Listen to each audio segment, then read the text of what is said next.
Hi friends, ನಮಸ್ತೆ. ನಾನು Mallikarjun. Welcome to ಸ್ಪರ್ಧಾ ಕರ್ನಾಟಕ ಅಕಾಡೆಮಿ ಯೂಟ್ಯೂಬ್ ಚಾನಲ್. ಸ್ನೇಹಿತರೆ, ಪೊಲೀಸ್ ಕಾನ್ಸ್ಟೇಬಲ್ ಎಕ್ಸಾಮ್ ಬರೀತಕ್ಕಂಥ ಆಸ್ಪಿರೆಂಟ್ಸ್ ದಯವಿಟ್ಟು ಈ ವಿಡಿಯೋವನ್ನು ಮಿಸ್ ಮಾಡ್ದೇ ಕೊನೆವರೆಗೂ ವಾಚ್ ಮಾಡಿ. ಯಾಕಂದರೆ ಪೊಲೀಸ್ ಕಾನ್ಸ್ಟೇಬಲ್ ಎಕ್ಸಾಮಲ್ಲಿ ಅತಿ ಹೆಚ್ಚು ಮೆಂಟಲ್ ಅಬಿಲಿಟಿ ಪ್ರಶ್ನೆಗಳು ಕೇಳೋ ಸಾಧ್ಯತೆ ಇರೋದ್ರಿಂದ ಇಲ್ಲಿ 40 ಡಿಫ್ರೆಂಟ್ ಕ್ವಶನ್ಸ್ನ, ಇಂಪಾರ್ಟೆಂಟ್ ಕ್ವಶನ್ಸ್ನ ಯಾವ ಥರ ಸುಲಭವಾಗಿ ಆನ್ಸರ್ ಮಾಡ್ಬೋದು ಅಂತ ನಾನು ಈ ಕ್ಲಾಸಲ್ಲಿ ಹೇಳ್ಕೊಟ್ಟಿದ್ದೀನಿ.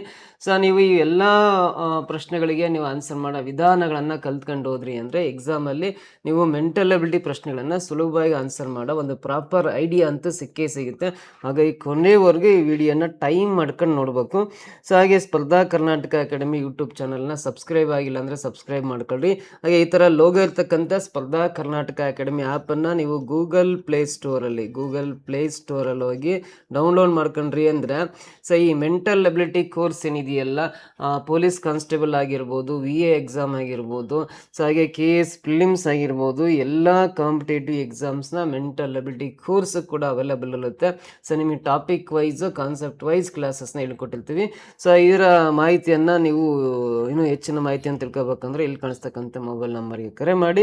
ಸೊ ಈ ಕ್ಲಾಸಲ್ಲಿ ಮೊದಲನೇ ಪ್ರಶ್ನೆ ನೋಡ್ತಾ ಬರೋಣ. ಈಗಾಗಲೇ 8 ಎಪಿಸೋಡ್ಸ್ ಮಾಡಿದ್ದೀನಿ ನಾನು. ಆ 8 ಎಪಿಸೋಡ್ಸಲ್ಲಿ 1ರಿಂದ 160 ಕ್ವಶನ್ಸ್ನ ಸಾಲ್ವ್ ಮಾಡಿದ್ದೀನಿ. ಇದು 161ನೇ ಪ್ರಶ್ನೆ. ನಾನು ಹೇಳಿದ್ದೆ ಎಕ್ಸಾಮ್ ಒಳಗಡೆ 10 ಎಪಿಸೋಡ್ ಮಾಡ್ತೀನಿ ಅಂತ. 8 ಎಪಿಸೋಡ್ಸ್ ಆಗಿದಾವಲ್ಲ, ಈ ಎಪಿಸೋಡಲ್ಲೇ 9 ಮತ್ತು 10 ಎರಡೂ ಸೇರಿಸಿ 40 ಕ್ವಶನ್ಸ್ನ ಹೇಳ್ಕೊಡ್ತಾ ಇದ್ದೀನಿ. 161ನೇ ಪ್ರಶ್ನೆ ನೋಡ್ರಿ. A 120 meter long train is traveling at a speed of 90 km/h. It will cross a railway platform of 230 meter long in ಅಂತ ಇದೆ. ಅಂದರೆ 120 ಮೀಟರ್ ಉದ್ದ ಇರ್ತಕ್ಕಂಥ ಒಂದು ರೈಲ್ ಇದೆ. ಅದು ಗಂಟೆಗೆ 90 ಕಿಲೋಮೀಟರ್ ವೇಗದಲ್ಲಿ ಚಲಿಸ್ತಾ ಇದೆ. ಇದು 200 ಮೀಟರ್ ಉದ್ದದ ಒಂದು ರೈಲ್ವೆ ಪ್ಲಾಟ್ಫಾರ್ಮ್ನ ಎಷ್ಟು ಸಮಯದಲ್ಲಿ ದಾಟುತ್ತದೆ ಅಂತ ಕ್ವಶನ್ ಕೇಳಿದ್ದಾರೆ. ಸೊ ಈ ಪ್ರಶ್ನೆಗೆ ಆನ್ಸರ್ ಮಾಡ್ಬೇಕಂದ್ರೆ ನೋಡ್ರಿ, ಫಸ್ಟ್ ಆಫ್ ಆಲ್ ಇಲ್ಲೊಂದು ಟ್ರ್ಯಾಂಗಲ್ ಬರೀತೀನಿ. ಟ್ರ್ಯಾಂಗಲ್ ಬರ್ಕೊಂಡ್ವಿ ಅಂದರೆ ಇಲ್ಲಿ 3 ಪರಿಮಾಣಗಳಿದಾವೆ. ಮೇಲ್ಗಡೆ ಡಿಸ್ಟೆನ್ಸ್ ಬರಿಬೇಕು, ಕೆಳಗಡೆ ಟೈಮ್ ಬರಿಬೇಕು, ಅವ್ರ ಪಕ್ಕದಲ್ಲಿ ಸ್ಪೀಡ್ ಅಂತ 2 ಭಾಗ ಮಾಡಿ ಬರಿತೀನಿ. D ಅಂದರೆ ಡಿಸ್ಟೆನ್ಸ್ ದೂರ, T ಅಂದರೆ ಟೈಮು, S ಅಂದರೆ ಸ್ಪೀಡ್ ಅಂತ ಕರಿತೀವಿ. ಇಲ್ಲಿ ಎಷ್ಟು ಸಮಯದಲ್ಲಿ ದಾಟುತ್ತದೆ, ಸಮಯ ಕಂಡುಹಿಡಿಬೇಕು. ಟೈಮ್ ಕಂಡುಹಿಡಿಬೇಕಂದ್ರೆ ನೋಡ್ರಿ, ಟೈಮ್ ಕಂಡುಹಿಡಿಬೇಕಂದ್ರೆ ಡಿಸ್ಟೆನ್ಸ್ ಮೇಲ್ಗಡೆ, ಸ್ಪೀಡ್ ಕೆಳಗಡೆ ಇದೆ. ಟೈಮ್ ಕಂಡುಹಿಡಿಬೇಕಂದ್ರೆ ನಾವು T = ಡಿಸ್ಟೆನ್ಸ್ ಬೈ ಸ್ಪೀಡ್ ಅಂತ ಬರೀತೀವಿ. ಟೈಮ್ ಕಂಡುಹಿಡಿಯೋ ಬೇಸಿಕ್ ಫಾರ್ಮುಲಾ.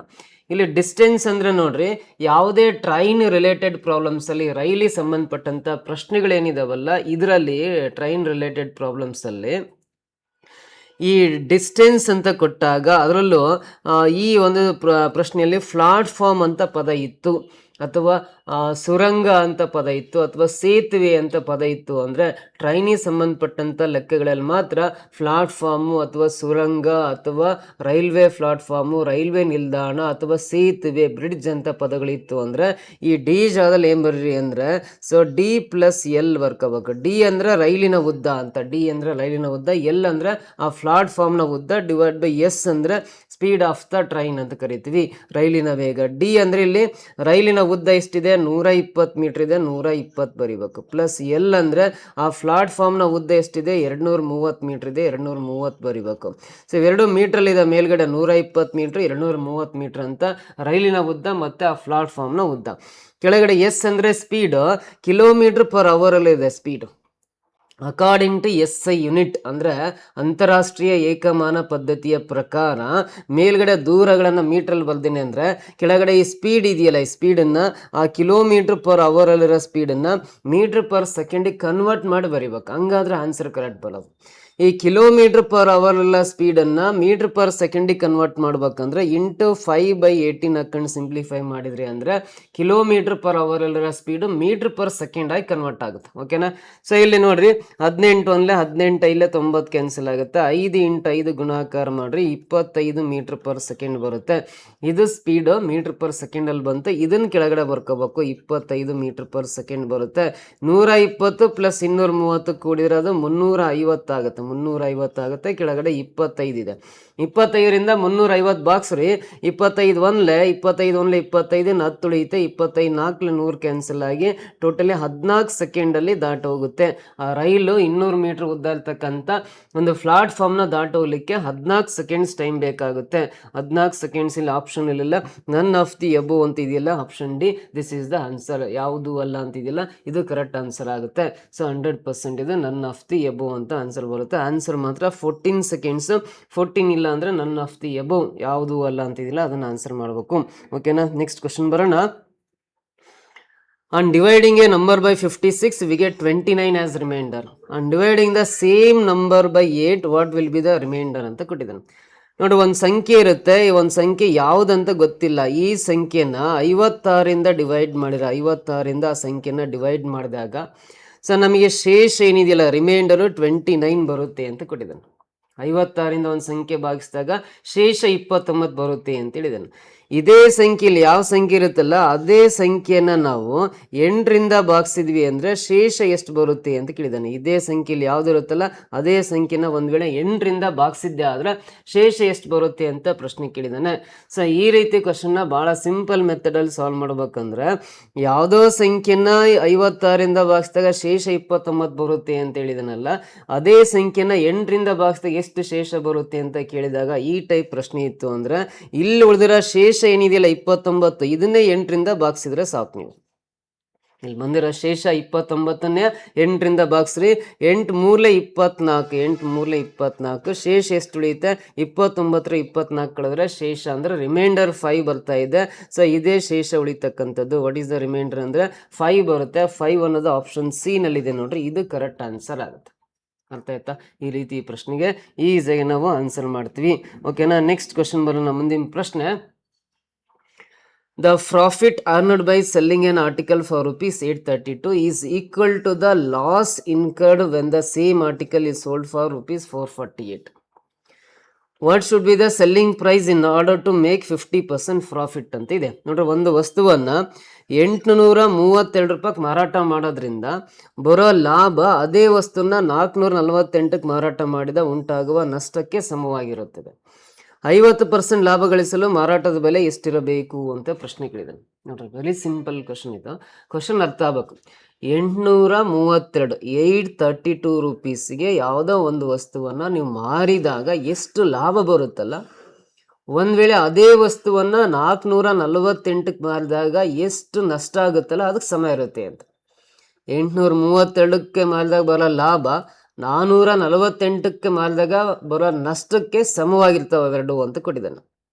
832 ರೂಪೀಸ್ ಸೇಲ್ ಮಾಡಿದಾಗ ಬರೋ ಲಾಭ ಅದೇ ವಸ್ತುವನ್ನು 448ಕ್ಕೆ ಮಾರಿದಾಗ ನಷ್ಟ ಆಗಿರುತ್ತಲ್ಲ, ಅಲ್ಲಿ ಬಂದಿರೋ ಲಾಭ ಇಲ್ಲಾಗ ನಷ್ಟ ಎರಡೂ ಸೇಮ್ ಇರ್ತವೆ ಅಂತ ಹೇಳಿದ್ದಾನೆ.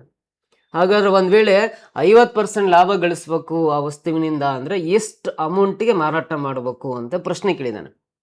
ಸೊ ಈ ಕ್ವಶನ್ಗೆ ಆನ್ಸರ್ ಮಾಡ್ಬೇಕಂದ್ರೆ ನೋಡ್ರಿ, ಸೊ 832 ರೂಪಾಯಿಗೆ ಮಾರಿದ್ರಿಂದ ಎಷ್ಟು ಲಾಭ ಆಗುತ್ತಲ್ಲ, ಅದನ್ನು 448ಕ್ಕೆ ಮಾರಿದಾಗ ಅಷ್ಟೇ ನಷ್ಟ ಆಗುತ್ತೆ ಅಂತ ಕೊಟ್ಟಿರೋದ್ರಿಂದ ಸಿಂಪಲ್ ಮೆಥಡಲ್ಲಿ ಆನ್ಸರ್ ಮಾಡ್ಬೇಕಂದ್ರೆ ಇವೆರಡನ್ನ ಪ್ಲಸ್ ಮಾಡಿ ಡಿವೈಡ್ ಬೈ 2 ಮಾಡ್ಬೇಕು.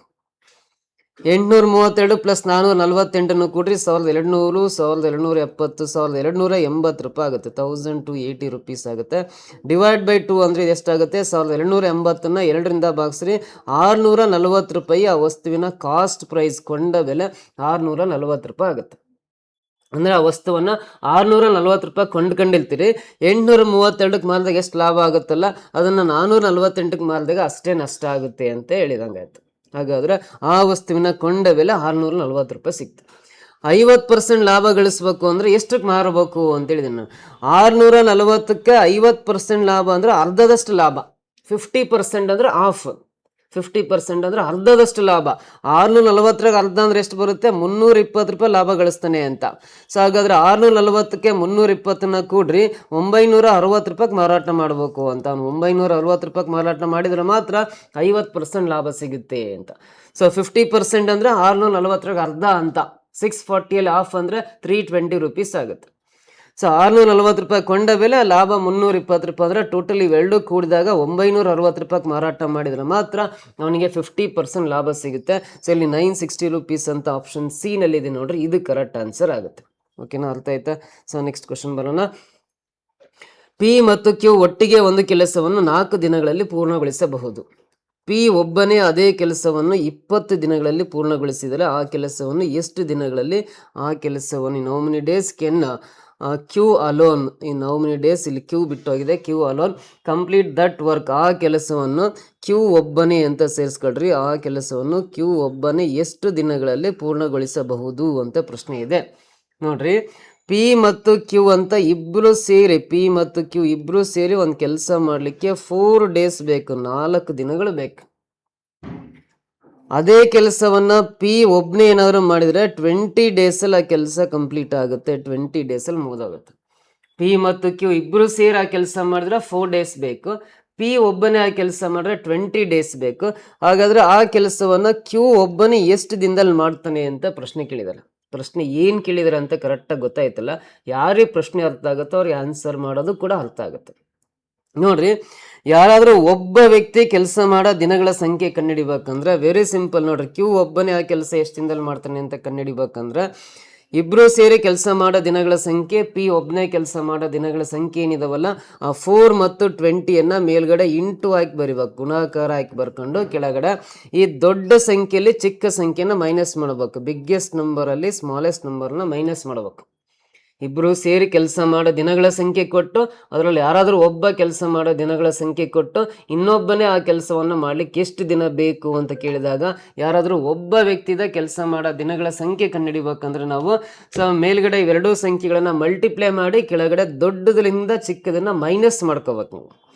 ಸೊ ಇಲ್ಲಿ 20 × 4 80 ಬರುತ್ತೆ, ಕೆಳಗಡೆ 20ರಲ್ಲಿ 4 ಮೈನಸ್ ಮಾಡಿದ್ರೆ 16 ಬರುತ್ತೆ. 16 1 16 5 80 ಕ್ಯಾನ್ಸಲ್ ಆಗಿ ಕ್ಯೂ ಒಬ್ಬನೇ ಆ ಕೆಲಸ ಮಾಡ್ಲಿಕ್ಕೆ ಎಷ್ಟು ದಿನ ಬೇಕಂದ್ರೆ 5 ಡೇಸಲ್ಲಿ ಆ ಕೆಲಸ ಮಾಡ್ತಾನೆ. ಕ್ಯೂ ಒಬ್ಬನೇ ಕೆಲಸ ಮಾಡಲಿಕ್ಕೆ 5 ಡೇಸ್ ಬೇಕಾಗುತ್ತೆ. ಸೊ ಇಲ್ಲಿ 5 ಡೇಸ್ ಅಂತ ಆಪ್ಷನ್ ಬಿ ನಲ್ಲಿದೆ ನೋಡ್ರಿ, ಇದು ಕರೆಕ್ಟ್ ಆನ್ಸರ್ ಆಗುತ್ತೆ. ಕ್ಲಿಯರ್? ಈ ರೀತಿ ಈ ಕ್ವಶನ್ಗೆ ನಾವು ಆನ್ಸರ್ ಮಾಡ್ತೀವಿ. ಓಕೆನಾ, ನೆಕ್ಸ್ಟ್ ಬರೋಣ ಮುಂದಿನ ಪ್ರಶ್ನೆ. ಸೇಮ್ ಟೈಮ್ ಅಂಡ್ ವರ್ಕ್ ಕಾನ್ಸೆಪ್ಟ್ಗೆ ಸಂಬಂಧಪಟ್ಟಂತ ಪ್ರಶ್ನೆ. 24 ಪುರುಷರು ದಿನಕ್ಕೆ 5 ಗಂಟೆ ಕೆಲಸ ಮಾಡಿ ಒಂದು ಕೆಲಸವನ್ನು ಮುಗಿಸಲು 15 ದಿನಗಳನ್ನು ತೆಗೆದುಕೊಂಡರೆ. ನೋಡಿ, 24 ಜನ ಪುರುಷರು ಇದ್ದಾರೆ, ಡೈಲಿ 5 ಅವರ್ಸ್ ಕೆಲಸ ಮಾಡ್ತಾರೆ. ಡೈಲಿ 5 ಅವರ್ಸ್ ಕೆಲಸ ಮಾಡಿದ್ರೆ ಆ ಕೆಲಸ 15 ದಿನಗಳಲ್ಲಿ ಮುಗಿಯುತ್ತೆ ಅಂತ. ಅದೇ ಕೆಲಸವನ್ನು ದಿನಕ್ಕೆ 6 ಗಂಟೆ ಕೆಲಸ ಮಾಡಿ 12 ದಿನಗಳಲ್ಲಿ ಮುಗಿಸಲು ಎಷ್ಟು ಪುರುಷರು ಬೇಕು ಅಂತ ಇದೆ. ಟೈಮ್ ಅಂಡ್ ವರ್ಕಲ್ಲಿ ಚೈನ್ ರೂಲ್, ಸರಣಿ ನಿಯಮಕ್ಕೆ ಸಂಬಂಧಪಟ್ಟಂತ ಪ್ರಶ್ನೆ ಇದು. ಸೊ ಇಲ್ಲಿ ಫಸ್ಟ್ ಇಲ್ಲಿ ಕೊಟ್ಟಿರೋದು ನಂಬರ್ ಆಫ್ ಮೆನ್, ಪುರುಷರ ಸಂಖ್ಯೆ ಕೊಟ್ಟಿದ್ದಾನೆ. ಆಮೇಲೆ ಎಷ್ಟು ಅವರ್ಸ್ ಕೆಲಸ ಮಾಡ್ತಾರೆ ಡೈಲಿ ಅಂತ ಅವರ್ಸ್ ಕೊಟ್ಟಿದ್ದಾನೆ. ಆಮೇಲೆ ಎಷ್ಟು ದಿನ ಕೆಲಸ ಮಾಡ್ತಾರೆ ಅಂತ ನಂಬರ್ ಆಫ್ ಡೇಸ್ ಕೊಟ್ಟಿದ್ದಾನೆ. ನಂಬರ್ ಆಫ್ ಡೇಸ್, ಫಸ್ಟ್ ಇಲ್ಲಿ ನಂಬರ್ ಆಫ್ ಮೆನ್ ಕೊಟ್ಟಿದ್ದಾನೆ, ನಂಬರ್ ಆಫ್ ಮೆನ್ ಕೊಟ್ಟಿದ್ದಾನೆ, ನಂಬರ್ ಆಫ್ ಮೆನ್ ಕೊಟ್ಟಿದ್ದಾನೆ. ಆಮೇಲೆ ನಂಬರ್ ಆಫ್ ಅವರ್ಸ್, ಎಷ್ಟು ಅವರ್ಸ್ ಕೆಲಸ ಮಾಡ್ತಾರೆ, ಎಷ್ಟು ದಿನ ಕೆಲಸ ಮಾಡ್ತಾರೆ ಅಂತ ಇದೆ. ಸೊ ಇಲ್ಲಿ ಸ್ಟಾರ್ಟಿಂಗ್ ಪುರುಷರ ಸಂಖ್ಯೆ ನೋಡ್ರಿ, 24 ಜನ ಪುರುಷರು ಅಂತ ಇದೆಯಲ್ಲ, ಪುರುಷರ ಸಂಖ್ಯೆ 24 ಬರ್ಕೊಳ್ಳೋಣ. 24 ಜನ ಪುರುಷರು ಡೈಲಿ 5 ಅವರ್ಸ್ ಕೆಲಸ ಮಾಡ್ತಾವಲ್ಲ, ಆ ಕೆಲಸ 15 ಡೇಸಲ್ಲಿ ಕಂಪ್ಲೀಟ್ ಆಗುತ್ತೆ ಅಂತ ಹೇಳಿದ್ರಲ್ಲ, ಈ ರೀತಿ ಬರ್ಕೊಂಡ್ರೆ. ಒಂದ್ ವೇಳೆ ಅದೇ ಕೆಲಸವನ್ನ ಎಷ್ಟು ಜನ ಪುರುಷರು ಗೊತ್ತಿಲ್ಲ, ಎಕ್ಸ್ ಬರೀತದೆ, ಅವರು ಡೈಲಿ 6 ಅವರ್ಸ್ ಕೆಲಸ ಮಾಡ್ತಾವಲ್ಲ, 12 ದಿನದಲ್ಲಿ ಕೆಲಸ ಮುಗಿಯುತ್ತೆ. ನೋಡಿ, 24 ಜನ ಡೈಲಿ 5 ತಾಸು ಕೆಲಸ ಮಾಡಿದ್ರೆ 15 ದಿನದಲ್ಲಿ ಕೆಲಸ ಮುಗಿಯುತ್ತೆ. ಹಾಗಾದ್ರೆ ಎಷ್ಟು ಜನ ಡೈಲಿ 6 ಅವರ್ಸ್ ಕೆಲಸ ಮಾಡ್ತಾವ್ರೆ 12 ದಿನದಲ್ಲಿ ಆ ಕೆಲಸ ಮುಗಿಯುತ್ತೆ ಅಂತ ಪ್ರಶ್ನೆ ಕೇಳಿದಾನೆ. ಪ್ರಶ್ನೆಯಲ್ಲಿ ಏನು ಕೊಟ್ಟಿದ್ದಾನೆ ನಾನು ಈ ರೀತಿ ಬರ್ಕೊಂಡಿದ್ದೀನಿ ಅಷ್ಟೇ, ನಿಮಗೆ ಚಾರ್ಟ್ ರೂಪದಲ್ಲಿ ಅರ್ಥ ಆಗಲಿ ಅಂತ ಈ ರೀತಿ ಬರ್ಕೊಂಡಿದ್ದೀನಿ. ಈ ಥರ ಚೈನ್ ರೂಲ್ ರಿಲೇಟೆಡ್, ಸರಣಿ ನಿಯಮಕ್ಕೆ ಸಂಬಂಧಪಟ್ಟಂತ ಪ್ರಶ್ನೆ ಕೇಳಿದಾಗ ವೆರಿ ಸಿಂಪಲ್ ಆಗಿ ಆನ್ಸರ್ ಮಾಡ್ಬೇಕಂದ್ರೆ ಏನು ಮಾಡ್ರಿ ಅಂದ್ರೆ, ಇಲ್ಲಿ ಮೇಲಿರೋ ಸಂಖ್ಯೆ ಕೆಳಗಿರೋ ಸಂಖ್ಯೆ ಯಾವಾದರೂ ಕ್ಯಾನ್ಸಲ್ ಆಗವಿದ್ರೆ ಕ್ಯಾನ್ಸಲ್ ಮಾಡ್ರಿ. ಸೊ 2 1 2 ಅಲ್ಲ, 12 1 12, 12 2 24 ಕ್ಯಾನ್ಸಲ್. ಮತ್ತೆ ಯಾವ ಕ್ಯಾನ್ಸಲ್ ಆಗ್ತವೆ? ಆಮೇಲೆ 2 1 2, ಇದು 2 3 6 ಕ್ಯಾನ್ಸಲ್. ಮತ್ತೆ ಯಾವ ಕ್ಯಾನ್ಸಲ್ ಆಗ್ತವೆ? 3 1 3, ಇದು 3 5 15 ಕ್ಯಾನ್ಸಲ್ ಆಗುತ್ತೆ. ಇಲ್ಲಿ ಎಕ್ಸ್ ಇಂಟು 1 × 1 ಅಂದರೆ ಎಕ್ಸೇ ಬರುತ್ತೆ. ಈಕ್ವಲ್ ಟು ರೈಟ್ ಸೈಡಲ್ಲಿ 5, ಇಲ್ಲೊಂದು 5 ಉಳ್ಕೊಂಡಿದೆ, ಇಲ್ಲೊಂದು 5 ಇದೆ, 5 × 5 ಮೇಲೆ ಉಳಿದ್ರೆ ಎರಡೂ ಸಂಖ್ಯೆಗಳನ್ನ ಗುಣಾಕಾರ ಮಾಡ್ಬೇಕು, ನೀವು ಮಲ್ಟಿಪ್ಲಿಕೇಶನ್ ಮಾಡ್ಬೇಕು. 5 × 5 ಎಷ್ಟು ಬರುತ್ತೆ? 25 ಬರುತ್ತಲ್ಲ, 25 ದಿನಗಳು ಬೇಕಾಗುತ್ತೆ. ಸೊ ಎಷ್ಟು ಅಲ್ಲ ಸರಿ 25 ಪುರುಷರು ಬೇಕಾಗುತ್ತೆ. 25 ಮೆನ್ ಆರ್ ರಿಕ್ವೈರ್ಡ್ ಅಂತ ಕರಿತೀವಿ. 25 ಜನ ಪುರುಷರು ಡೈಲಿ 6 ಅವರ್ಸ್ ಮಾಡ್ತವ್ರೆ, ಆ ಕೆಲಸ 12 ದಿನದಲ್ಲಿ ಮುಗಿಯುತ್ತೆ ಅಂತ ಅರ್ಥ. ಸೊ ಇಲ್ಲಿ 25 ಜನ ಪುರುಷರು ಅಂತ ಆಪ್ಷನ್ ಏನಲ್ಲಿದೆ ನೋಡ್ರಿ, ಇದು ಕರೆಕ್ಟ್ ಆನ್ಸರ್ ಆಗುತ್ತೆ. ಓಕೆನಾ, ಅರ್ಥ ಆಯ್ತಾ? ಸೊ ನೆಕ್ಸ್ಟ್ ಕ್ವಶನ್ ಬರೋಣ. ಮುಂದಿನ ಪ್ರಶ್ನೆ, ಎರಡು ಸಂಖ್ಯೆಗಳು 3:5 ಅನುಪಾತದಲ್ಲಿವೆ. ಪ್ರತಿ ಸಂಖ್ಯೆಯಿಂದ 9 ಕಳೆದರೆ ಹೊಸ ಸಂಖ್ಯೆಗಳು 12:23 ಅನುಪಾತದಲ್ಲಿರುತ್ತವೆ. ಅವುಗಳಲ್ಲಿ ಚಿಕ್ಕ ಸಂಖ್ಯೆ ಯಾವುದು ಅಂತ ನೋಡ್ರಿ. ಎರಡು ಸಂಖ್ಯೆಗಳು 3:5 ರೇಷು ಪ್ರಕಾರ ಇದಾವೆ ಅಂತ ಕೊಟ್ಟಿದ್ದಾರೆ. ಪ್ರತಿಯೊಂದು ಸಂಖ್ಯೆಯಿಂದ 9 ಮೈನಸ್ ಮಾಡ್ತಾ ಹೋದ್ರೆ 3:5 ಇರೋ ರೇಷು 12:23 ಆಗುತ್ತೆ ಅಂತ ಕೊಟ್ಟಿದ್ದಾನೆ. 12:23 ಆಗುತ್ತೆ ಅಂತ ಕೊಟ್ಟಿದ್ದಾನೆ. ಹಾಗಾದ್ರೆ ಇವುಗಳಲ್ಲಿ ಚಿಕ್ಕ ಸಂಖ್ಯೆ ಯಾವುದು ಅಂತ ಕೇಳಿದಾನೆ. ಅಂದ್ರೆ ನೋಡ್ರಿ, ಈ ಪ್ರಶ್ನೆನ ವೆರಿ ಸಿಂಪಲ್ ಅಂದ್ರೆ ಟ್ರಯಲ್ ಅಂಡ್ ಎರರ್ ಮೆಥಡ್ ಹೇಳ್ಕೊಡ್ತೇನೆ. ಚಿಕ್ಕ ಸಂಖ್ಯೆ ಕೇಳಿದಾನೆ ಅಂದ್ರೆ ಇಲ್ಲಿ ಚಿಕ್ಕ ಅನುಪಾತ ಇವೆರಡರಲ್ಲಿ ಫಸ್ಟ್ ಸ್ಟಾರ್ಟಿಂಗ್ ರೇಷನಲ್ಲಿ ಅತಿ ಚಿಕ್ಕ ಅನುಪಾತ ಇರೋದು 3. ಈ 3 ಇಂದ ಇಲ್ಲಿ ಕೊಟ್ಟರೆ ಯಾವ ನಂಬರ್ ಭಾಗ ಆಗುತ್ತೋ ಅದೇ ನಂಬರ್ ಆನ್ಸರ್. ಸೊ 3 ಇಂದ ನೋಡ್ರಿ 33 ಭಾಗ ಆಗುತ್ತೆ. 3 ಒಂದ್ಲೆ ಕ್ಯಾನ್ಸಲ್ ಆಗುತ್ತೆ. 3 ಮಗ್ಗಿಂದ 35 ಭಾಗ ಆಗಲ್ಲ, ಪಾಯಿಂಟ್ ಕಟ್ಟಬೇಕಾಗತ್ತೆ. 3 ಮಗ್ಗಿಂದ 22 ಭಾಗ ಆಗಲ್ಲ. 3 ಮಗ್ಗಿಂದ 53 ಭಾಗ ಆಗಲ್ಲ. ಅಂದ್ರೆ ಆ ಚಿಕ್ಕ ಸಂಖ್ಯೆ ಇದೇ ಕರೆಕ್ಟ್, 33 ಚಿಕ್ಕ ಸಂಖ್ಯೆ. ಸೊ ನೋಡ್ರಿ, ಅನುಪಾತ 3:5 ಇದೆ ಅಂದ್ರೆ ಆ ಚಿಕ್ಕ ಸಂಖ್ಯೆ 33. ಒಂದ್ಸಲ ಕ್ರಾಸ್ ಚೆಕ್ ಮಾಡಿಬಿಡ್ತೀನಿ ಕರೆಕ್ಟ್ ಹೌದಾ ಇಲ್ಲ ಅಂತ. ಆ ಚಿಕ್ಕ ಸಂಖ್ಯೆ 33 ಗೊತ್ತಾಗಿತ್ತು ಅಂದ್ರೆ ರೇಷು 3ಕ್ಕೆ 33 ಆದ್ರೆ ರೇಷು 5ಕ್ಕೆ ಎಷ್ಟು ಅಂತ ಕಂಡಿಡ್ರಿ, ಇನ್ನೊಂದು ಸಂಖ್ಯೆ ಸಿಗುತ್ತೆ. ಇದು 3 ಎಷ್ಟಲೇ 33 ಅಂದ್ರೆ 3 11ಲೇ 33 ಅಲ್ಲ, ಇದನ್ನ 5 11ಲೇ ಮಾಡ್ರಿ, ಇನ್ನೊಂದು ಸಂಖ್ಯೆ 55 ಆಗಿರುತ್ತೆ ಅಂತ. ಸೊ ಈ ಪ್ರತಿಯೊಂದು ಸಂಖ್ಯೆಯಲ್ಲಿ ಏನ್ ಮೈನಸ್ ಮಾಡಬೇಕು? 9 ಕಳೆದೇರೆ ಅಂತಿದಿಲ್ಲ. 33ರಲ್ಲಿ 9 ಕಳೆದ್ರೆ 24 ಬರುತ್ತೆ. 55ರಲ್ಲಿ 9 ಕಳೆದ್ರೆ 46 ಬರುತ್ತೆ. ಇವಾಗ ಇವೆರಡು 2ರಿಂದ ಭಾಗ ಆಗ್ತವೆ. 2 1 2 2 4 ಕ್ಯಾನ್ಸಲ್, ಇದು 2 2 2 3 ಕ್ಯಾನ್ಸಲ್ ಆಗಿ 12:23 ಬರುತ್ತೆ. 12:23 ಬರುತ್ತೆ ರೇಷು. 12:23 ಕರೆಕ್ಟ್ ಇದೆ ನೋಡ್ರಿ ಪ್ರಶ್ನೆಯಲ್ಲಿ. 9 ಕಳೆದಾಗ 12:23 ಕರೆಕ್ಟ್ ಆಗ್ತಾ ಇದೆ ಅಂದಮೇಲೆ ಆ ಚಿಕ್ಕ ಸಂಖ್ಯೆ ಇದೇ correct. Option A is the right answer ಅಂತ ಮಾಡ್ಬೋದು. ಓಕೆನಾ. ಸೊ ನೆಕ್ಸ್ಟ್ ಕ್ವಶನ್ ಬರೋಣ. ಮುಂದಿನ ಪ್ರಶ್ನೆ, ಅಮಿತ್ 6 ನಿಮಿಷಗಳಲ್ಲಿ 24 km/h ವೇಗದಲ್ಲಿ ಒಂದು ದೂರವನ್ನು ಕ್ರಮಿಸುತ್ತಾನೆ. ಅದೇ ದೂರವನ್ನು 8 ನಿಮಿಷಗಳಲ್ಲಿ ಕ್ರಮಿಸಲು ಬಯಸಿದರೆ ಅವನ ವೇಗ ಎಷ್ಟಿರಬೇಕು ಅಂತ ಕೇಳಿದ್ದಾರೆ. ನೋಡ್ರಿ, ಗಂಟೆಗೆ 24 km ಸ್ಪೀಡಲ್ಲಿ ಹೋದ್ರೆ ಒಂದಿಷ್ಟು ದೂರ ಹೋಗ್ಲಿಕ್ಕೆ 6 ನಿಮಿಷ ಟೈಮ್ ಬೇಕು ಅಂತ ಹೇಳಿದ್ದಾರೆ. ಸೊ ಹಾಗಾದ್ರೆ ಅವನು 8 ನಿಮಿಷಗಳಲ್ಲಿ ಕ್ರಮಿಸ್ಬೇಕು ಅಂದ್ರೆ ಯಾವ ಸ್ಪೀಡಲ್ಲಿ ಹೋಗ್ಬೇಕು ಅಂತ ಕ್ವಶನ್ ಕೇಳಿದ್ದಾರೆ. ಸೊ ನೋಡ್ರಿ, ದೂರ ಕಂಡುಹಿಡಿಬೇಕು ಫಸ್ಟ್. ಗಂಟೆಗೆ 24 km ಸ್ಪೀಡಲ್ಲಿ ಹೋದ್ರೆ ಒಂದು ದೂರವನ್ನು ಕ್ರಮಿಸುತ್ತಾನೆ ಅಂದ್ರೆ ಒಂದು ಗಂಟೆ ಅಂದ್ರೆ 60 ನಿಮಿಷ. ಒಂದು ಗಂಟೆ ಅಂದ್ರೆ 60 ನಿಮಿಷ. 60 ನಿಮಿಷಕ್ಕೆ ಅವನು 24 km ದೂರ ಹೋಗ್ತದಾನೆ ಅಂತ ಅರ್ಥ. 60 ನಿಮಿಷಕ್ಕೆ 24 km ದೂರ ಹೋಗ್ತಾನೆ ಅಂದ್ರೆ ಫಸ್ಟ್ 6 ನಿಮಿಷಕ್ಕೆ ಎಷ್ಟು ದೂರ ಹೋಗ್ತಾನೆ ಮೊದಲು ಕಂಡಿಡ್ಕೊಳ್ಳೋಣ. ಆ ದೂರ ಮೊದಲು ಕಂಡಿಡ್ಕೊಳ್ಳೋಣ. ಗಂಟೆಗೆ 24 km ಅಂದ್ರೆ ಒಂದು ಗಂಟೆ ಅಂದ್ರೆ 60 ನಿಮಿಷಕ್ಕೆ 24 km ದೂರ ಹೋಗ್ತಾನೆ ಅಂದ್ರೆ 6 ನಿಮಿಷಕ್ಕೆ ಎಷ್ಟು ದೂರ ಹೋಗ್ತಾನೆ ಅಂತ ಕಂಡಿಡ್ಕೊಳ್ಳೋಣ. ಸೊ ಇದು 6 1 6 10 60 ಕ್ಯಾನ್ಸಲ್ ಆಗುತ್ತೆ. 10ರಿಂದ 24 ಡಿವೈಡ್ ಮಾಡ್ರಿ, 2.4 km ದೂರ ಇದೆ ಆ ದೂರ ಅಂತ. ಈ 2.4 km ದೂರವನ್ನ 8 ನಿಮಿಷದಲ್ಲಿ ಕ್ರಮಿಸ್ಬೇಕಂದ್ರೆ ಯಾವ ಸ್ಪೀಡಲ್ಲಿ ಚಲಿಸ್ಬೇಕು ಅಂತ ಕೇಳಿದ್ದೇನೆ. 2.4 km 8 ನಿಮಿಷದಲ್ಲಿ ಕ್ರಮಿಸ್ಬೇಕಂದ್ರೆ ಯಾವ ಸ್ಪೀಡಲ್ಲಿ ಹೋದ್ರೆ 8 ನಿಮಿಷದಲ್ಲಿ ಕ್ರಮಿಸ್ತಾನೆ ಅಂತ ಕೇಳಿದ್ದಾರೆ. ಸೊ ನೋಡ್ರಿ, ಕಿಲೋಮೀಟರ್ ಇದು 2.4 km ದೂರವನ್ನ 8 ನಿಮಿಷದಲ್ಲಿ ಕ್ರಮಿಸ್ಬೇಕು. 8 ನಿಮಿಷ ಅಂದ್ರೆ ಅದನ್ನ ಅವರ್ಸಲ್ಲಿ ಬರ್ಕೊಡ್ರಿ, 8/60 ಹಾಕೊಡ್ರಿ. ಒಂದು ಗಂಟೆಗೆ 60 ನಿಮಿಷ ಅಲ್ಲ, ಇದು ಮಿನಿಟ್ಸಲ್ಲಿ ಬೇಡ, ಅವರಿಗೆ ಚೇಂಜ್ ಆಗಬೇಕು. ಹಾಗಾಗಿ /60 ಹಾಕೊಡ್ರಿ. ಈ 2.4 ಆಗೇ ಇರಲಿ, ಈ ಡಿವೈಡ್ ಬೈ ಸೈನ್ ತೆಗೆದು ಇಂಟು ಹಾಕಿದ್ರೆ 8/60 ಇರೋದು 60/8 ಆಗುತ್ತೆ. 60/8. ಇವಾಗ 24 6 144, 0 ಲಾಸ್ಟಿಗೆ ಬರ್ಕೊಳ್ಳೋಣ. ಒಂದು ಅಂಕೆ ಮೇಲೆ ಪಾಯಿಂಟ್ ಇದೆ, ಪಾಯಿಂಟ್ ಬರ್ಕೊಂಡು ಕೆಳಗಡೆ 8 ಬರ್ಕೊಡ್ರಿ. ಸೊ ಇವಾಗ ಕ್ಯಾನ್ಸಲ್ ಮಾಡ್ರಿ. 8 1 8, ಇನ್ನು 6 ಉಳಿಯುತ್ತೆ. 8 8 64 ಕ್ಯಾನ್ಸಲ್ ಆದರೆ 18 km/h ಸ್ಪೀಡಲ್ಲಿ ಹೋಗ್ಬೇಕು. ಅದೇ ದೂರವನ್ನ 8 ನಿಮಿಷಗಳಲ್ಲಿ ಕ್ರಮಿಸ್ಬೇಕಂದ್ರೆ ಅವನು 18 km/h ಸ್ಪೀಡಲ್ಲಿ ಚಲಿಸಿದ್ರೆ ಮಾತ್ರ ಸೊ 8 ನಿಮಿಷದಲ್ಲಿ ಆ ದೂರವನ್ನ ಕ್ರಮಿಸಬಹುದು ಅಂತ ಕೇಳಿದ್ದಾರೆ. ಸೊ ಆ ದೂರವನ್ನು ಕ್ರಮಿಸ್ಲಿಕ್ಕೆ ಎಷ್ಟು ಬೇಕಂದ್ರೆ 8 ನಿಮಿಷ 18 km/h ಬೇಕಾಗುತ್ತೆ ಅಂತ ಹೇಳ್ತೀವಿ. ಸೊ ಇದನ್ನ ಇಷ್ಟು ರೀತಿಯಲ್ಲಿ ಮಾಡಿದ್ವಲ್ಲ, ಇದನ್ನ ಹಂಗ ದಿ ಬೆಸ್ಟ್ ಮೆಥಡ್ ಅಲ್ಲಿ ಇದನ್ನ ಆನ್ಸರ್ ಮಾಡಬೇಕು. ದಿ ಬೆಸ್ಟ್ ಮೆಥಡ್ ಅಲ್ಲಿ ಆನ್ಸರ್ ಮಾಡಬೇಕು ಅಂದ್ರೆ ನೋಡ್ರಿ, 24 ಸಿಂಪಲ್ ಮೆಥಡಲ್ಲಿ ಇಷ್ಟೆಲ್ಲ ಮಾಡೋದಕ್ಕಿಂತ 24 ಕಿಲೋಮೀಟ್ರ್ ಸ್ಪೀಡಲ್ಲಿ ಹೋದರೆ 24 ಕಿಲೋಮೀಟ್ರ್ ಸ್ಪೀಡಲ್ಲಿ ಹೋದರೆ ಎಷ್ಟು ನಿಮಿಷ ಬೇಕಾಗುತ್ತೆ? 6 ನಿಮಿಷ ಬೇಕಾಗುತ್ತೆ ಅಂತ ಹೇಳಿದ್ದಾನೆ. ಸೊ 6 ನಿಮಿಷ ಬೇಕಾಗುತ್ತೆ ಅಂತ ಕೊಟ್ಟಿದ್ದಾನೆ. ಸೊ ಇಲ್ಲಿ 8 ಸಾರಿ ಈ ಥರ ಬರ್ಕೊಳ್ಳೋಣ ಅದನ್ನ.